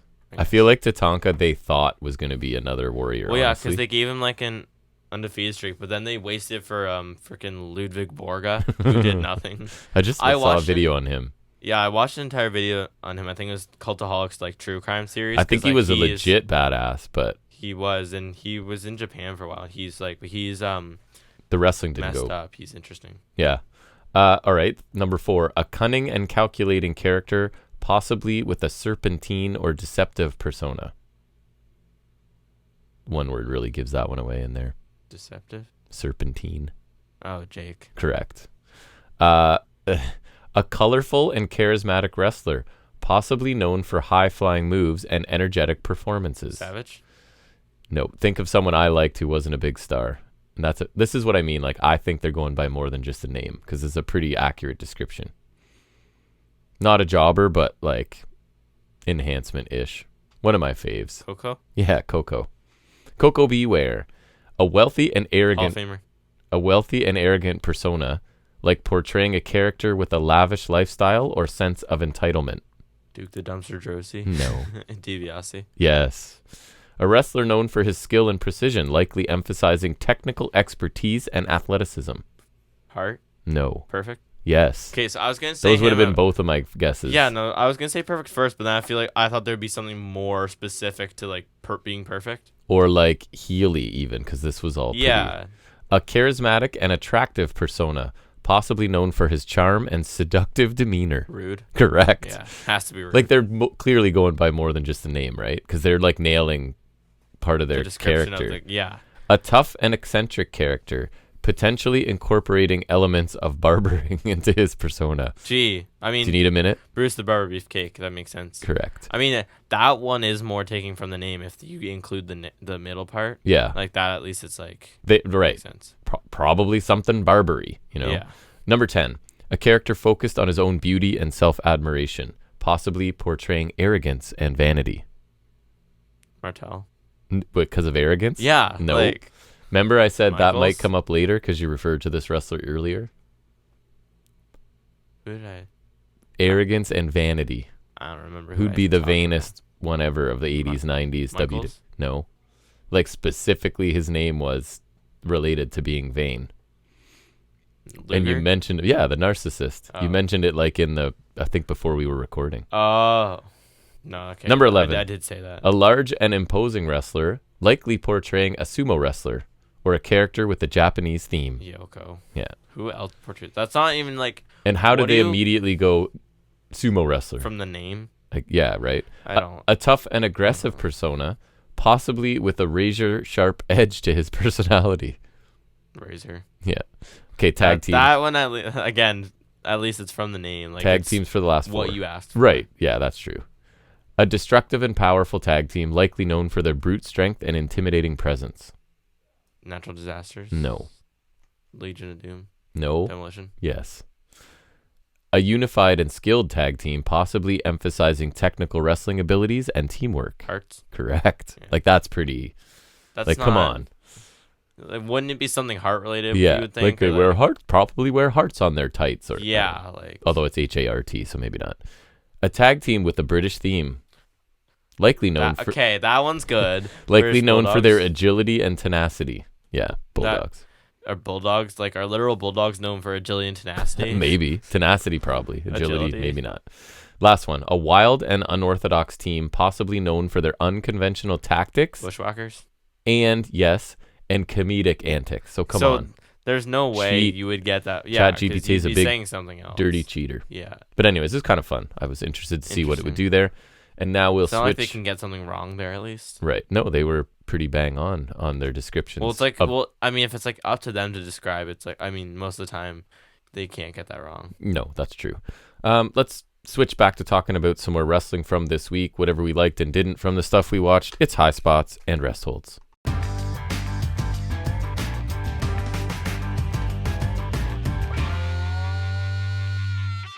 All right, whose theme was that? I should know. Bang Bang Gang. Bang Bang Gang, right?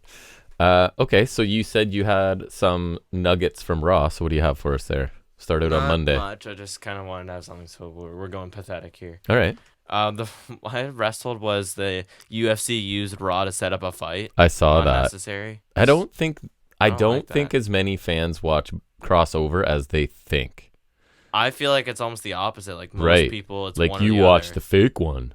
Yeah, or like like they watch the real one. I'm like, no, thank you. They slate wrestling. Like, especially in my experience, I'm like, I don't want to watch the real one. Like I used to watch it back in the day and some of the big fights, and then if it's on in Mike's garage when we're throwing darts or whatever, it's we kind of all watch the it. same. Yeah, I don't know. And then anyone who really likes that is not gonna want to watch our stuff. The fake stuff. It's just I don't know, that was weird. He called out Conor McGregor or whatever. Yeah, I don't remember his name, saw that. and I don't care to look it up. I can't remember either. It was a guy. High spot, you will like this too, is that Drew beat Cody. Good. Thanks to Solo, and it's even cooler because that's one of 3 people to beat Cody in singles matches since his return. Love it. Other one is Roman, and other one is Redacted. And just to let you know, even though it's already happened, Drew is our pick. I don't know if he's won. I'm sure you don't say anything. I don't get spoiled. Yeah. But we both picked Drew to win the Chamber. Yeah. Well, I mean, and Becky. Actually, if you really want to go there, only Roman's the only other one to beat Cody because, Redacted. Mm-hmm. Oh, yeah. Canceled. And this was also a callback to last year's Mania because Solo cost Cody again the same way he did when, coincidentally, Roman beat him. So, are you saying a former MMA heavyweight champion is redacted? Yeah. We can't get UFC more specific than that. Yeah. Even though there's only one, yeah. other than maybe, I guess, Cain Velasquez. Riddle. Cain Velasquez but he wasn't a champion, I think. Oh, right. No, Riddle wasn't. Velasquez, though, he hasn't. When was that? I don't remember the last thing he did. Last time he did something. And people always rub on it because every time Solo will come run in like a hoodie, like wearing a black hoodie, it's like, everyone knows it's him. Surprise. Like, it's him again. It's funny. Yeah. Then Restholds is Nia Jax takes out the whole chamber match. Feel it's like people are enjoying her right now. It's such a waste of time trying to make her look good over everyone else because she's horrible. Apparently, this is the best she's ever looked, and blah blah blah. That's such a low bar. I knew you were going to say exactly those words. Incredibly low bar. I knew you were going to. Such a low bar. It's like. But you're not wrong. Yeah, that's like. That would be like saying, Punk's. Punk's real world title run is the most successful defenses he's ever had. Right. He had no success. Like, it's, I don't know, something like that. Like, she's horrible. She's the worst. She sucks. She's a waste of space. And she takes up a lot of space, so. Right. Anyways, that is all. That's it, so I can move into... I got a couple from SmackDown, that's it. Okay, I'll get back around to you then. Sorry if people are asking me to go on online golfing right now. Because I don't know if people are in the garage, so we might be meeting up to golf online because, we're cool middle-aged men, and that's what we do. Okay, so mostly a rest hold for me. Lexis King, Oba Femi. I think it was the opener. I thought it was kind of weird because King was in control for a lot of this match, which I don't know. Like, Femi selling for a few minutes seemed awkward and maybe not his strength. Robert Stone comes down. King leaves the ring to go and shove him, and then he comes back in. Femi throws him around, hits the pop-up powerbomb, and it's over pretty quickly. I didn't think this was great. Both of them are pretty basic in their offense, and the difference is Femi's got the raw power for his basic stuff to look more impactful, right? Only about 4 minutes, which is going to come up a few times on this show, so tough to care that much either way in a 4-minute match, right? Like, what do you say? Thea Hale's date didn't go well. Oh, boo-hoo. Because she took JC Jane's advice to heart. You know how JC Jane was like, play hard to get, so like Hale's like, he opened the door for me and I told him I'm a grown-ass woman, and like I was on my phone the whole time when we were out at dinner or whatever. That's when she took her advice too far? Yes. Okay. And then the other one shows up. Ariana Grace shows up and is like, basically, you shouldn't have done that, and if people are being a gentleman, you should let them, and like, this is the advice your best friend gave you. And then JC Jane's like, they go to storm off, right? And there's kind of like a moment where Thea Hale kind of looks at her and hesitates before leaving, I think. Like, they're teasing like, oh, maybe this person's given me better advice than you. I don't know. Lyra is suddenly like checking on Paxley and like touching her, and I find this whole thing a bit weird because this is basically like you're befriending your stalker, right? Which is a weird story to take. Stockholm syndrome, right? Like basically something adjacent Stockholm to that. syndrome on TV. Like, so basically, and Lyra is convincing Paxley, no matter what, I want you to stay backstage tonight. And if you do, then Lyra will bring her a surprise. So Paxley's bribing like, your stalker. Paxley's like, oh, this is going to be so hard to do, or whatever. I mean, like, if it's bribing your stalker to stop stalking you. Right. Can you just stalk me later? Well, it's like here's your stalking hours. It's a good way to get them to stop stalking you, but only temporarily. Because then if you're rewarding them after, it's like then they're gonna stalk like you even more. So it's like it's a temporary fix. It's a paradox of some kind. It is kind of a paradox, or like some Catch-22 type thing. You know, I will say Lyra's sounding more comfortable in these like scripted acty sort of things, which is good because you need to round her out. In ring, she's ready to go. It's just kind of some of the details she's got to hammer out. Wolf Dogs are in the ring with the Dusty Cup, and they're kind of doing their thing, going back and forth. And it leads to, I did the end of days, but I did the spear. So that's the spear of days is what they're going to call it. They're doing their little shtick, right? Of like him not wanting to say Wolf Dogs. I think it was Braun that suggested it be spear of days. So then obviously Corbin's like, oh, I like that, right? Yeah, probably because also Braun was Wolf Dogs. Yes. Chase U interrupt. Chase says the teachable moment. They basically want a title shot because they were supposed to get one from the family. So I guess that works now. They still get one. That's how that works. Transfers over. Right. Hudson refers to them as the Wolf Dogs. Then Fraser and Axiom come out and they're like, no, we want a title. I saw have you seen the parallel to when Fraser comes out? He's like, no, that's not how that works. Is that Seth Rollins? Yeah, I noticed that. Way back from Rollins in like 2016. It did feel a little Healy almost, which I think is a weird. Also because Rollins trained him, right? So yeah. Oh, right. Weird direction to go if they are Healy. But anyways. Well, Fraser's been like kind of walking the line, right? It's weirder for Axiom for sure. Did you hear? So Fraser's logic for them deserving a title shot was like, we did the best against them in the tournament. That's more fair because at least they actually wrestled them instead of we lost less bad than you, or other people. That's kind of weak. They came close to beating them. I don't know. It's like I feel like that's better because at least they actually fought them. Chase was just like, oh, we want a shot against the other guys. So yeah, so that should carry over. I don't know. It's weird either way. Ava comes out, awkwardly tells us that we're getting that number one contender match, and it will happen tonight. And I honestly think, like I said it before, I think the Dusty Cup and the Wolf Dogs have sort of like kickstarted the tag division, and I'm all for it. And we need that in AEW. I agree. Tournament to kickstart the tag division. We've said it. Do like a continental thing with tag teams. Even single elimination. If you want to do single elimination or I don't know, that's whatever. But like Sting retires, vacates the titles. Do something to force yourself to put tag teams on TV. And if that's what we need, but anyways. That's what has to happen, then do it. Roxanne is pissed off about Shotzi getting a title shot. I don't blame her. Something she says. I'd be pissed off about Shotzi doing anything on my TV. She gets her comeuppance, don't worry. Shotzi. Unfortunately. Oh, yeah. Roxanne at one point says the only person you can make happy is yourself, and she hopes that Shotzi and Lyra are watching her match later. So I don't hate the idea of Roxanne's evolving character, but I just don't think she executes it very well, and I say it every week, right? She's less believable doing this than as a straight-up babyface, and straight-up babyfaces are hard to find.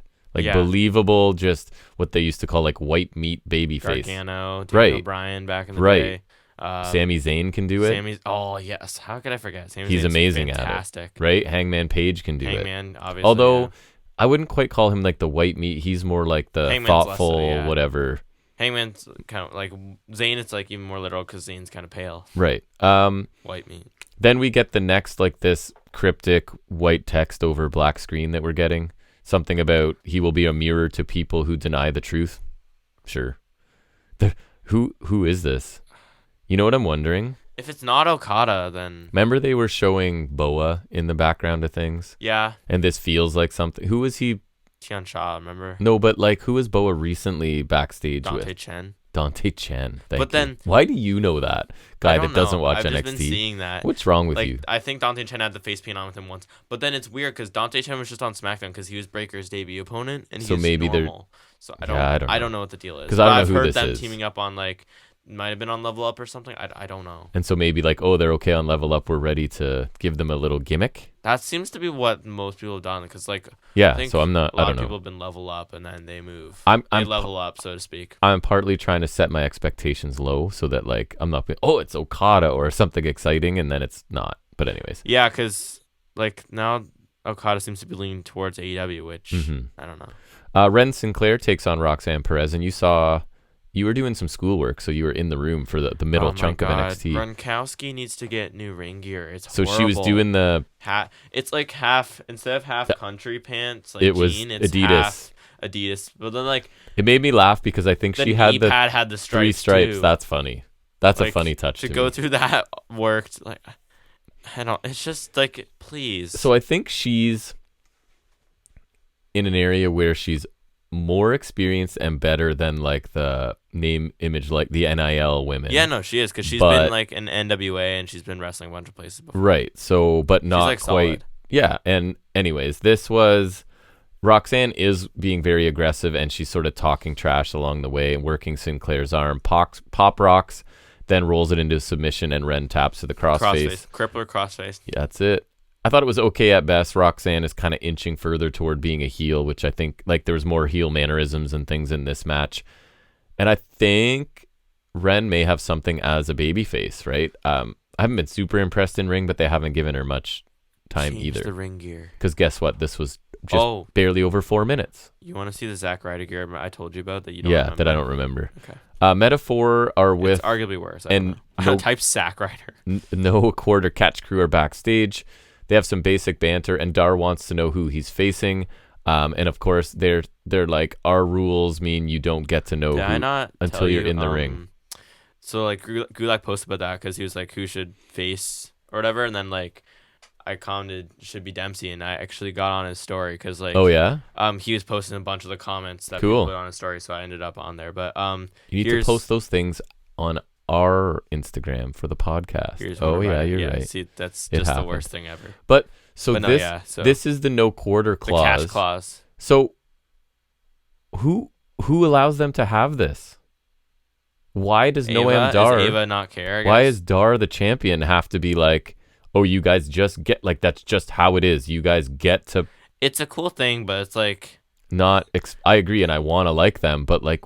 I like it, except for the fact that like you're pointing that out. Like, in kayfabe, how does this make sense? Yeah, because I think it's a fun concept, but like it needs to be like if it was the NXT era where there was no authority figure, it would arguably make more sense. But now that there actually is one, and I feel like this is the first time they're applying it, or at least a major match, and it's to a champion who has to. Didn't they do it to Dragon Lee when he was? Oh yeah, he has to just deal with it. Yeah, like he has no say. So they make the same argument for that match, I guess. A group of jobbers get to decide this. Formerly, hopefully not in the future jobbers, because I like them, especially Dempsey. Brooks Jensen took on Briggs. And I thought this was a pretty good, 11-minute for an NXT slugfest. This is what you're going to get. Jensen did look really aggressive at one point, running him Briggs into the barricade over and over. And I thought it was kind of slow but steady. And then a final push was a lot faster. There was a good near fall near the end with a Briggs boot and choke slam. Ended up with 2 big lariats, and Briggs wins and then kind of hugs Jensen's lifeless body after the match, right? I love you. I still think they're. I'm sorry, I love you. I still think they're better off as a team because I think each of them are kind of lacking something to be a singles. Team. But Briggs is pretty good. Briggs is experienced. He is. I just don't know if the charisma is there to be a top guy. No, but I think he's better of the two. He's better than Buchanan Jr. He is like a good, rugged, JBL kind of dude. You know what I mean? Although JBR was a big deal. We'll see how much of a bully Briggs is. Gacy's in a straitjacket because Dijak has taken him hostage. So.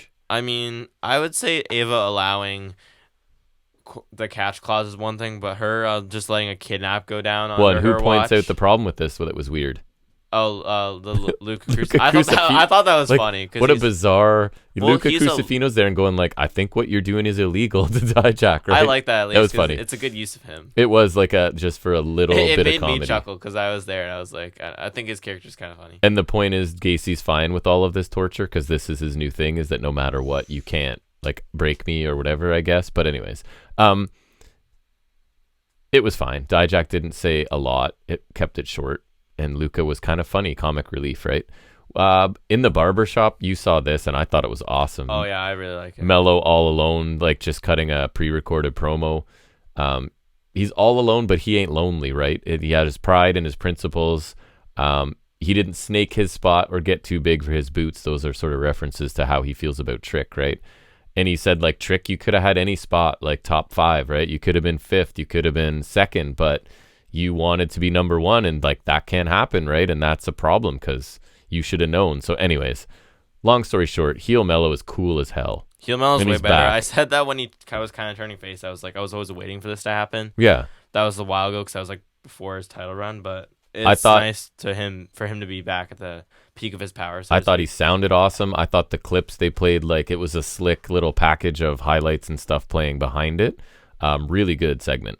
I quite like Trick. It's just a shame because he's so undeniable he has to go main roster, and then we don't see him anymore. Who, Mello or Trick? Yeah, Mello. Yeah. I think both of them in their own ways are going to be big. On their way up, yep. Ariana Grace takes on JC Jane, and I just have Jasmine Nix ? That's the one. One that, of the calendar girls, I assume. It was like, remember at the end of the calendar, and she like asked her to stay after, and so it's like they're teasing some sort of romantic angle with them. I think. Right. Which I mean, I want to say it's progressive for them, but they don't have a good track record with that. And my next one that you can clarify as well: Saxman Fact is not a thing. Oh yeah, he keeps calling him Saxman or whatever, like Sax Fact. And we're like, nope, that can't become a thing. No, not allowed. Jane wants Saxon does not deserve to have a thing. Jane, the first time, Jane wants Thea Hale to get involved in the match on the floor, even though the ref is fully like looking at that point. And then they circle back around. This time the ref is distracted. Jane again is looking for Hale to interfere, and she won't do it. So Jasmine Nix does, right? So obviously this is like, looks like the story is Jane sort of adopting this Jasmine Nix because she's more evil, and Hale is maybe turning away to Ariana Grace. No, wasn't she with Henley later on? That too. And now that I'm talking out, even if because Hale is so naive, right? Maybe she can't see that Grace is a heel or what? I don't know. That could work, like she could fall for her, again, this is under 4 minutes. So JC Jane wins with the cheating, and Jane and Nick celebrate as Hale kind of looks on. So I'm harmless back and forth, right? To further the Hale Jane story, nothing else really. The family sit down and meet, and like Rizzo's apologetic my God, I hated this. For not winning, and Tony D's like, whatever, you did well for your first match. Rizzo makes me want to punch you get mad. Well, it's bad. And now it's bad. He's going to lead the family in a new direction, and it's his way, and he's going to be like heel.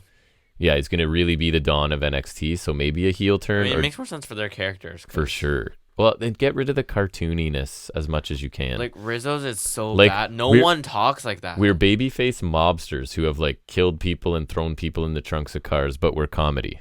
It's weird to me. Rizzo's so bad. She's like, I can't even do this. It's a lot. She's a lot. But I actually think she has potential in ring. Yeah, but like maybe in any other character. Like, hey, Don. Yeah, I know. It's bad.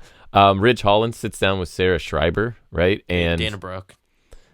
And he makes one good point, like, why does him wielding a chair... That's what I'm saying. Everyone cares so much, but... I don't think they do. I don't either. Obviously, that's the story they're telling, but, like, that's what I'm saying. It's not like when Seth Rollins turned on the Shield, everyone's like, oh my God, what the hell are you doing? You have a chair. It's like, because it was a betrayal. And she's like, you're a good guy, but blah. So... He said why does it matter? I agree with him. Like, who cares? He said he's going to apologize next week, but, like... So I guess the story is right now... He's a good guy, but he snaps in the ring. And Festus? I'll say it. Too much tell, not enough show. Like, why is he a good guy? What have you shown us that he is a guy I care about if he snaps in the ring or not? I care about Pete Dunne. I don't know. Like, I get what they're trying to do. It's not working. Out of the 3 ex-Brawling Brutes, I can almost guarantee you he's the one I care least about. For sure. And Sheamus has been out for months. I'm open to him, and I get what they're trying to do, but it's not working. Try better at this point.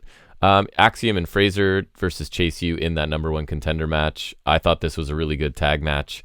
Back and forth scramble with Fraser and Chase. Chase finally sits down to get the pinfall. I thought this was the match of the night. There wasn't much competition. 10 minutes, everybody looked good.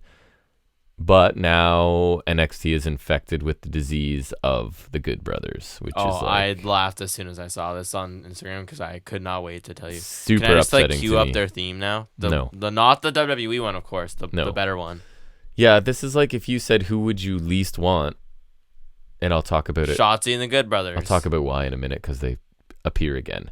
So Dragunov then I don't think it's a one-time thing. Sort of his retort. He talks about Mello. He calls Mello a coward and a rodent, and he will see Mello at Roadblock as long as Mello shows up next week to meet him face to face. That is how seeing people works. You'll see them as long as they show up. He is, and remember I was doing cell phone notes. He is coming for Mello's soils, which means his soul, actually, in real life. Garden feud. So yeah, you're right. Fallon Henley and Thea Hale were sitting down in the locker room, and they're kind of commiserating. They're both confused about their friend's recent behavior and about Valentine. Oh, right, because date go bad. Date go bad on Valentine's Day for Hale, and remember Henley, it was the Kiana James and Jensen Valentine stuff last year. Yeah, let's not talk about that. So anyways, they take a walk as Vic tells us what a locker room leader Henley is. That made me laugh. That was funny. Laughable. So we get last legend, Kalani Jordan. Wasn't great. Jordan is doing the elusive thing, but then she gets like kicked out of midair. I said this before, she's the lesser half of her couple. Jackson gets involved to stop Jakara. Jordan's roll, and then last chokeslam, and it's over. James and Izzy Dame come down to try to attack Jordan after, but she escapes. A couple of lashes moves. The backbreaker looked painful, but other than that, nothing special. A little bit of clunkiness. Just over 4 minutes again. Good Brothers and Afe Blade next week. Gross. Kelly talks to OC, asks them about their return to NXT. Carl says they're back to stay. Sad face. Upsetting to me. Gallo says he doesn't know if Chase U is happy about it, but he was never a good student. Carl liked their calendar, though. They're going to separate the men from the boys in the tag team division. So, and the brothers from these guys, I can almost promise you, will put in minimal effort, beat everybody while telling them how bad they are, and then leave eventually, right? This is their MO. There's no reason to believe they're not going to do this. They don't put people over. They don't, more specifically, Gallows doesn't work Anderson's hard. okay sometimes. But they're all about, like, amusing themselves, and they don't put anyone else over verbally or in the ring. So they're the exact opposite, unless they have changed drastically, of what you want down here. Yeah, no, they're not good. So anyways, annoying. So then we get what was the main event, Lyra and Shotzi for a minute for the NXT Women's Championship. Another glaring example, right? This is a low-level main roster talent walking into a main event spot in NXT. That's annoying to me. Arguably Good Brothers, same thing. You agree. This one doesn't really get going. The apron DDT spot happens where Shotzi tears her ACL and is out for 9 months at least, right? So pretty simple. She just dropped from the apron to the ground, and that was it. Grabbed her knee, and I was like, this looks legitimate. And then they come back from commercial, and Lyra's just standing in the ring, kind of walking around. So it was pretty clear it was a legit injury. Ava comes out, makes it open challenge. Lash comes out, I honestly assume because she was still in ring gear. Like, I literally think it was like, oh crap, who's still got their gear on? Lash, go. Right? Because you don't have time to get anybody dressed. Pick her? Right. And then that is the other question. So anyways, Lyra grabs Lash, tries to get her up on her shoulders, but can't do it. Pump kick from Lash, jackknife cover for a near fall. Lash is getting frustrated, picks Lyra up, puts her on the top rope. But then Lyra fights with elbows to knock Lash down. I thought a pretty average looking splash off the top. Lyra retains after 6 minutes. So honestly, considering it was a total audible due to that injury, I didn't think it was terrible. Lash looked better here with an experienced, talented wrestler than she did earlier with a bit more of a rookie, right? So that makes sense. Who on this roster, I'm asking you, I guess, can be a real challenger for Lyra at this point? I assume... They did Davenport, right? Yeah, Roxy goes full heel. I guess. But you already did her, so it's like you kind of got to wait a bit. But I don't know what else they can do. Like, that's an actual, like, not just a placeholder. Kiana James? Heat her up? Like, are you going split with Paxley, elevate Paxley? Because I don't think that doesn't sound right either. So I don't know what they're doing. Feel kind of bad for Lyra. Could have made an argument for Cora Jade, even though I don't like her, but she's true. That was probably what they were doing. I forgot about her already. You're probably right. Exactly. Who else is there? I know. Because Davenport's disappeared and they went that route already. So I don't know. Jade and Nikita are out. I just like Lyra. I want to run to be meaningful, and I don't know if it's going to be. Like, because like Baszler and Asuka both had good people to be. And even at least Mandy Rose's run, she was facing decent people. Yeah. All right, Impact, TNA, sorry. Pretty solid show in ring. I didn't cover everything. Still Impact. Sabin and Hotch opened up, and I thought this was a good opener again. A lot of weeks I prefer the opener to the main event, but I'll both praise and complain the main event later. Solid back and forth 10-minute match. Sabin won with the cradle shock. Good Hands are affiliated with the Mustafa Ali now, and I thought Hotch once again looked good. They talked about him being like a potential X Division guy, and I think they should pull the trigger on that. I like Hotch. Ali's segment follows after. He said Sabin has led the X Division in uncertain time, and now it's time for new leadership, and he does he approves that message. Should be a good match. I will probably go and I tried to check it out already. It was the main event for some reason. Yeah, I'm going to go watch it, I think. So we get Simon Gotch versus Jack Price with Josh Alexander on commentary because he is not allowed to touch Gotch ahead of their match. So Gotch is working like a really aggressive style is the thing. Wins under 3 minutes with a Gotch pile driver and a bulldog choke. And there's just something about him I don't like, and I don't know what it is. But I guess it was Isn't he a dirtbag? I don't remember how dirtbaggy, but yeah, there was something. Something like that. A squash to establish him in TNA. Classic GYV promo ahead of their deciding match with ABC. I thought Gibson sounds great, Drake sounds good, and they just have that old school promo vibe, right, that I quite like. Yeah, I really like them. Was it you that told me, or I heard someone else? They're not officially signed? I don't think I told you. So that's weird. But I didn't see anything yet. Yeah.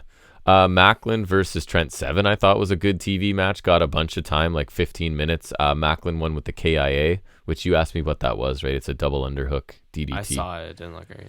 Rascal tried to get involved a bunch. Mike Bailey was there to neutralize them, although they did get involved in the finish. I feel like Trent Seven sells really well and does that whole like underdog Orange Cassidy kind of thing really well. I'm disappointed he's gone because I really would have liked him to.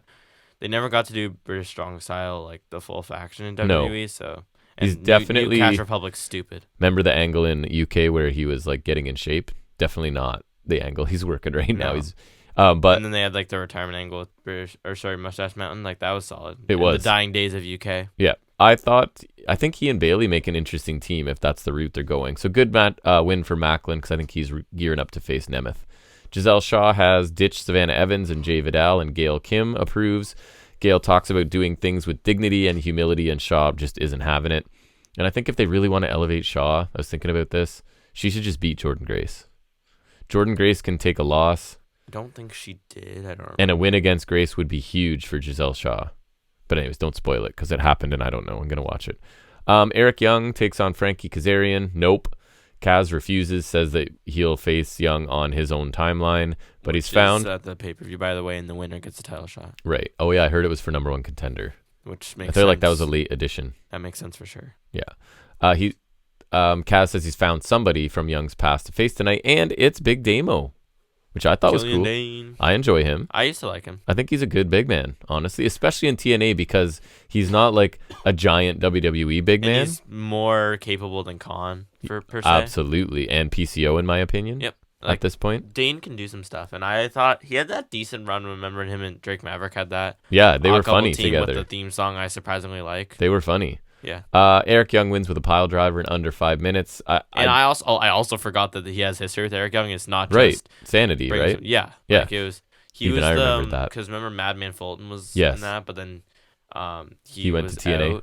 No, not even. He was just out randomly and killing demons to replace him. Because it was them, Alexander Wolf, and Nikki Cross. Oh, that was long ago. It's weird because then the next thing I remember Alexander Wolf doing was Imperium, which could not be more different. Right, and then we saw him on the Indies in Toronto. Oh, yeah. Didn't we? I don't remember who he faced. The one Smash show. He was the one they were promoting. It might have been Vertigo, I think. Oh, yeah, Von Vertigo. I think so. I like him. So Damo got in some of his signature stuff here, but it was pretty short and he lost. Hairy dude. And he lost his hair on top of his head, though. EY versus Kaz doesn't really appeal to me. I think I've seen enough from both of them, you know what I mean? But anyways. Yeah, for sure. Post-match, Young issues the challenge for no surrender. So, and that match was made, right? So, not on Kaz's terms, or I don't know. It's debatable. Anyways, Tasha Steelz is ready for the rubber match against Zaya Brookside, and I have zero recollection of their first matches, so this is not a draw for me. And Tasha Steelz seems to be spinning her wheels since coming back, in my opinion. No more fire and flavor. The big draw was Ash by Elegance made her debut against Savannah Thorne, and her person who Ghost Jam was nice enough to clarify because we knew him from somewhere. Yeah, and he said from Destiny, right? From Santino's. A promotion around here. Yeah, then they do stuff out of Santino's spot that we've been to. I knew I'd seen him before, and now that he said that, I know I've seen that, so that was helpful. For right now, he has go away heat with me. He could turn it into appropriate heat, but I don't. Anyways, she wins with a Swanton in under 3 minutes against Savannah Thorne, and still suck. I do like the name of the Swanton for Ash, Rarefied Air. I thought that was good. That's all right. And I think it's a good choice for a finisher for her, actually. She can hit it on anyone, and it's something, right? But she's still Dana Brooke, so it's basic stuff and tumbling, as you know. Main event, System versus Shelly Kushida, Kevin Knight. Who can you trust? Really good almost 18 minutes trios match. Babyface looking really fast and athletic. There was a stretch where Kevin Knight got to do his thing, and he is nuts, man. They need to find a way to use him. I thought there was a spot where the referees looked ridiculous because they were distracted by Alicia for like hours, it felt like, but on the apron. But anyways, and Alicia distraction again later, and Moose spears Knight for the win. Really good match, but like, this is where the criticism, it seems like a lot of these multi-man, multi-feud matches as main events, and it's too frequent. Like, it's just like we throw a bunch of people together and yeah, the action is good, but it's, I don't know. I prefer the openers a lot. And this makes the matches on pay-per-view less important for me, especially like the tag match, because we just watched them interact a lot in this match, and now it's happening literally the next day on pay-per-view. So I don't love that choice, but anyways. The next day as well. Pretty decent show in ring, honestly. SmackDown. Go for it. Right. That's you. That one. Mm-hmm. High spot. Breaker squashed Dante Chen in his debut. Looks solid. Yeah. But we're ready for Breaker on the main roster. They definitely got to push. They're definitely going to push him. Too bad, because we've just started really liking him. Yeah. But at least it's like, I feel like when they will push him, it's like, because his style fits more with them. So it's not like he'll be a call-up that's successful. I'm almost positive. He has to be, otherwise. I think so. He's second generation and uber talented. I don't know what more they would want from him. And when the crowd sees that dude run the ropes, you can't help but like be like, gasp. The one spot in the match with Chen was like he did the thing where he runs crazy fast and hits him with the close. I'm like, he's crazy. So his speed to power is crazy. He didn't even come out with his title though, so that's weird. Fun. Other high spot was Dunn and Bate versus Dom and McDonough. I liked what I saw from the highlights, and it's a highlight any week Dunn's getting to do something. Kind of like when Jaden McDonough started doing things in the Judgment Day. I'll be happy that he's being used. Yes. So there is that. I'm disappointed I couldn't just get a Dunn McDonough match that I wanted, but this will have to do. Bate and Dunn also getting the better Priest and Balor afterwards, which is nice, but because there's no way there's winning. Mm-hmm. So that's why that was. Right. Yeah, and Dunn reused a different gear this week. No fresh white gear. He didn't wear a fresh gear at Chamber Bummer. either. Spoiler. I know. But anyways, anything else? No. All right. The only other thing I did go out of my way to watch, I told you, 47 minutes of Will Ospreay, Michael Oku.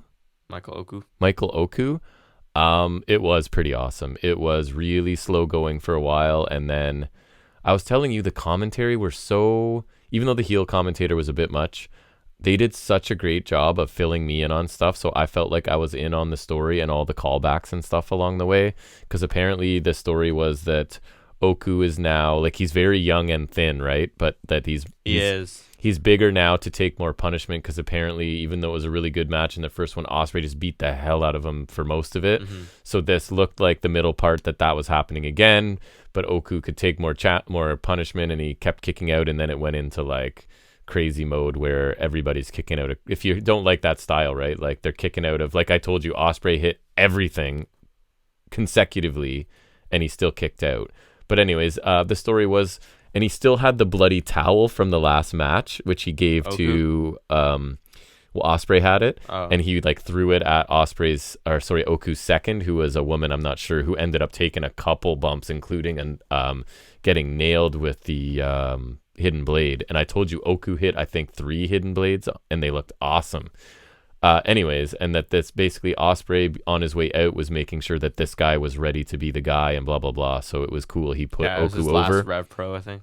Great match. Probably didn't need to be 47 minutes, but the last like 20. That's like saying that cage match didn't need to be an hour and 5 minutes. Right. Like, it's still awesome something. match. Really enjoyed it. Didn't know anything about Oku. I may go watch some more of Rev Pro, because I kind of think there's a lot of talent there I don't know, and that's like my favorite thing, right? So I may go check out some more of it. But anyways, the last segment we're going to get into before we get out of here is taking a look at a bit of a figure update. You said there is one, and we call that Figuring It Out with Jack. All right, tell me what's what in the world of figures. I told you the new thing was they renamed the basics, because right? They changed the articulation, so we got main event series now, which I think is appropriate, because main event is like the lesser show, so the main event figures are lesser figures. That's fair. Yeah, if you want to compare. It's on brand. That. Yeah. The latest series is Rollins and White from Chamber last year, which is nice, but they messed up the kick pads, because it's like gold all around the back there, Mm-hmm. and it was not like that. It was white on the back and just the gold front. So crazy. They totally messed it up, but it's nice. I guess White Rollins is always nice, but basic is a waste. There's AJ in like black and silver, which is nice, and I kind of like the muted gear, just with red gloves. DiBiase's got 2 looks. One of them's the Money Inc., like the black one, and then there's the green one, and then Katana Chance, which it's really flat looking, but the head scan's nice. It's just like the women's figures tend to be really flat. Katana Chance. Also, I think Lesnar's in that wave, but they didn't reveal it. Weird. There's Top Picks Basics, which is not basics. I'm still gonna call it that. Wow. It's Reigns, Cena, and Cody. All of them are re-released. None of them matter. Top Picks Elites. There's Gunther, which is a re-release of Elite 102, so it's in like his early red and black gear from early main roster days. Roman Reigns, which is re-releasing the Elite 103, which on the back of this box for this one they mentioned Brock Lesnar for no reason. And then we got Rey Mysterio in like this really nice blue and white gear that I like. He's got like, it's weird, he's got the athletic tape on his shoulder, which usually don't have. The top part of the singlet looks not right. I don't know. What do you mean? I don't know. It looks like it's different than what he actually wears. Could be wrong. It's like a shorter singlet. I don't like know. The cut of it, not the it looks color. He probably has it usually a little shorter, I think. Like lower. Yeah. It's honestly not barely even a singlet. It's just like suspender strap True. or something. Then their Monday Night Wars, at least there's Fake Diesel, which is interesting. Fake Diesel. Yeah. Interesting. Your boy Kane. I just was watching a thing about a video on whatever killing careers, and the fake Razor was one of them. Oh yeah, Rick Bachner or whatever. Yeah. I mean, good thing it didn't kill Glenn Jacobs, because now he's That's right. in the political world. Then we Libertarian even. We got Trips and red and black ties. It's like pre main event Trips. What's the other head? Teddy Long. Okay, I was like, that is not a Triple H head. Rey Mysterio and pink, like pink WCW Rey. Teddy Long's legs. Yep. And then Kevin Nash Playa? Nitro debut with alternate hair. Oh, it's referee Teddy Long. It's referee Teddy is the Build-A-Figure, yeah. And the funny thing with Rey is that it was originally supposed to be Filthy Animals Rey. Yeah. And like they had a gray prototype, they had a render image of it and everything, and then they revealed the figure like the other day, and it's that. Which is so like complete, and I know a lot of people are excited for that. And then also that Rey is an elite version of, they had that Nitro stage crowdfunder. Yeah. And one of the ultimates you'd get for one of the tiers was that Rey, but an ultimate edition, so like this Roman, right? And so it's funny, they just basically put in elite and put it here, so it's like it's kind of cursed. And kind of cursed. Then there's the last thing was WWE Champions Basics, the second batch of them.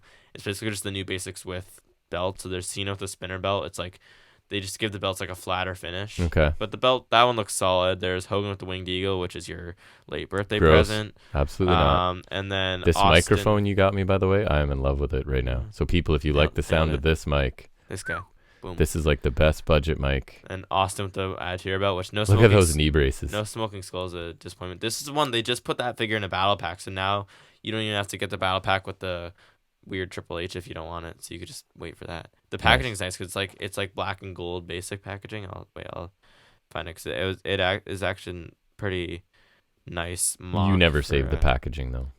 No, except very for the Street Fighter one's few. Nice. I still need to get second copies of the box. Who's at the top of the ladder there, Seth? Yeah, nice. That's my greatest hits rounds, but like those look nicer basics. They just do. The color scheme is. Why you show me Hulk Hogan again? So you just zoom him out. There, you crop him out. No, don't zoom in on him. Zoom in and crop him out. You want me like? Yeah, that's awesome. Thanks. Hogan's crotch. Crotchal region. It's crotchal region. Yeah. Is that everything? That is everything. All right, I think we're gonna do it unless this closing is long. We're gonna get under 2 hours. It's crazy, unless you vamp for like 8 minutes right now. But I don't think you need to. I can pull it off.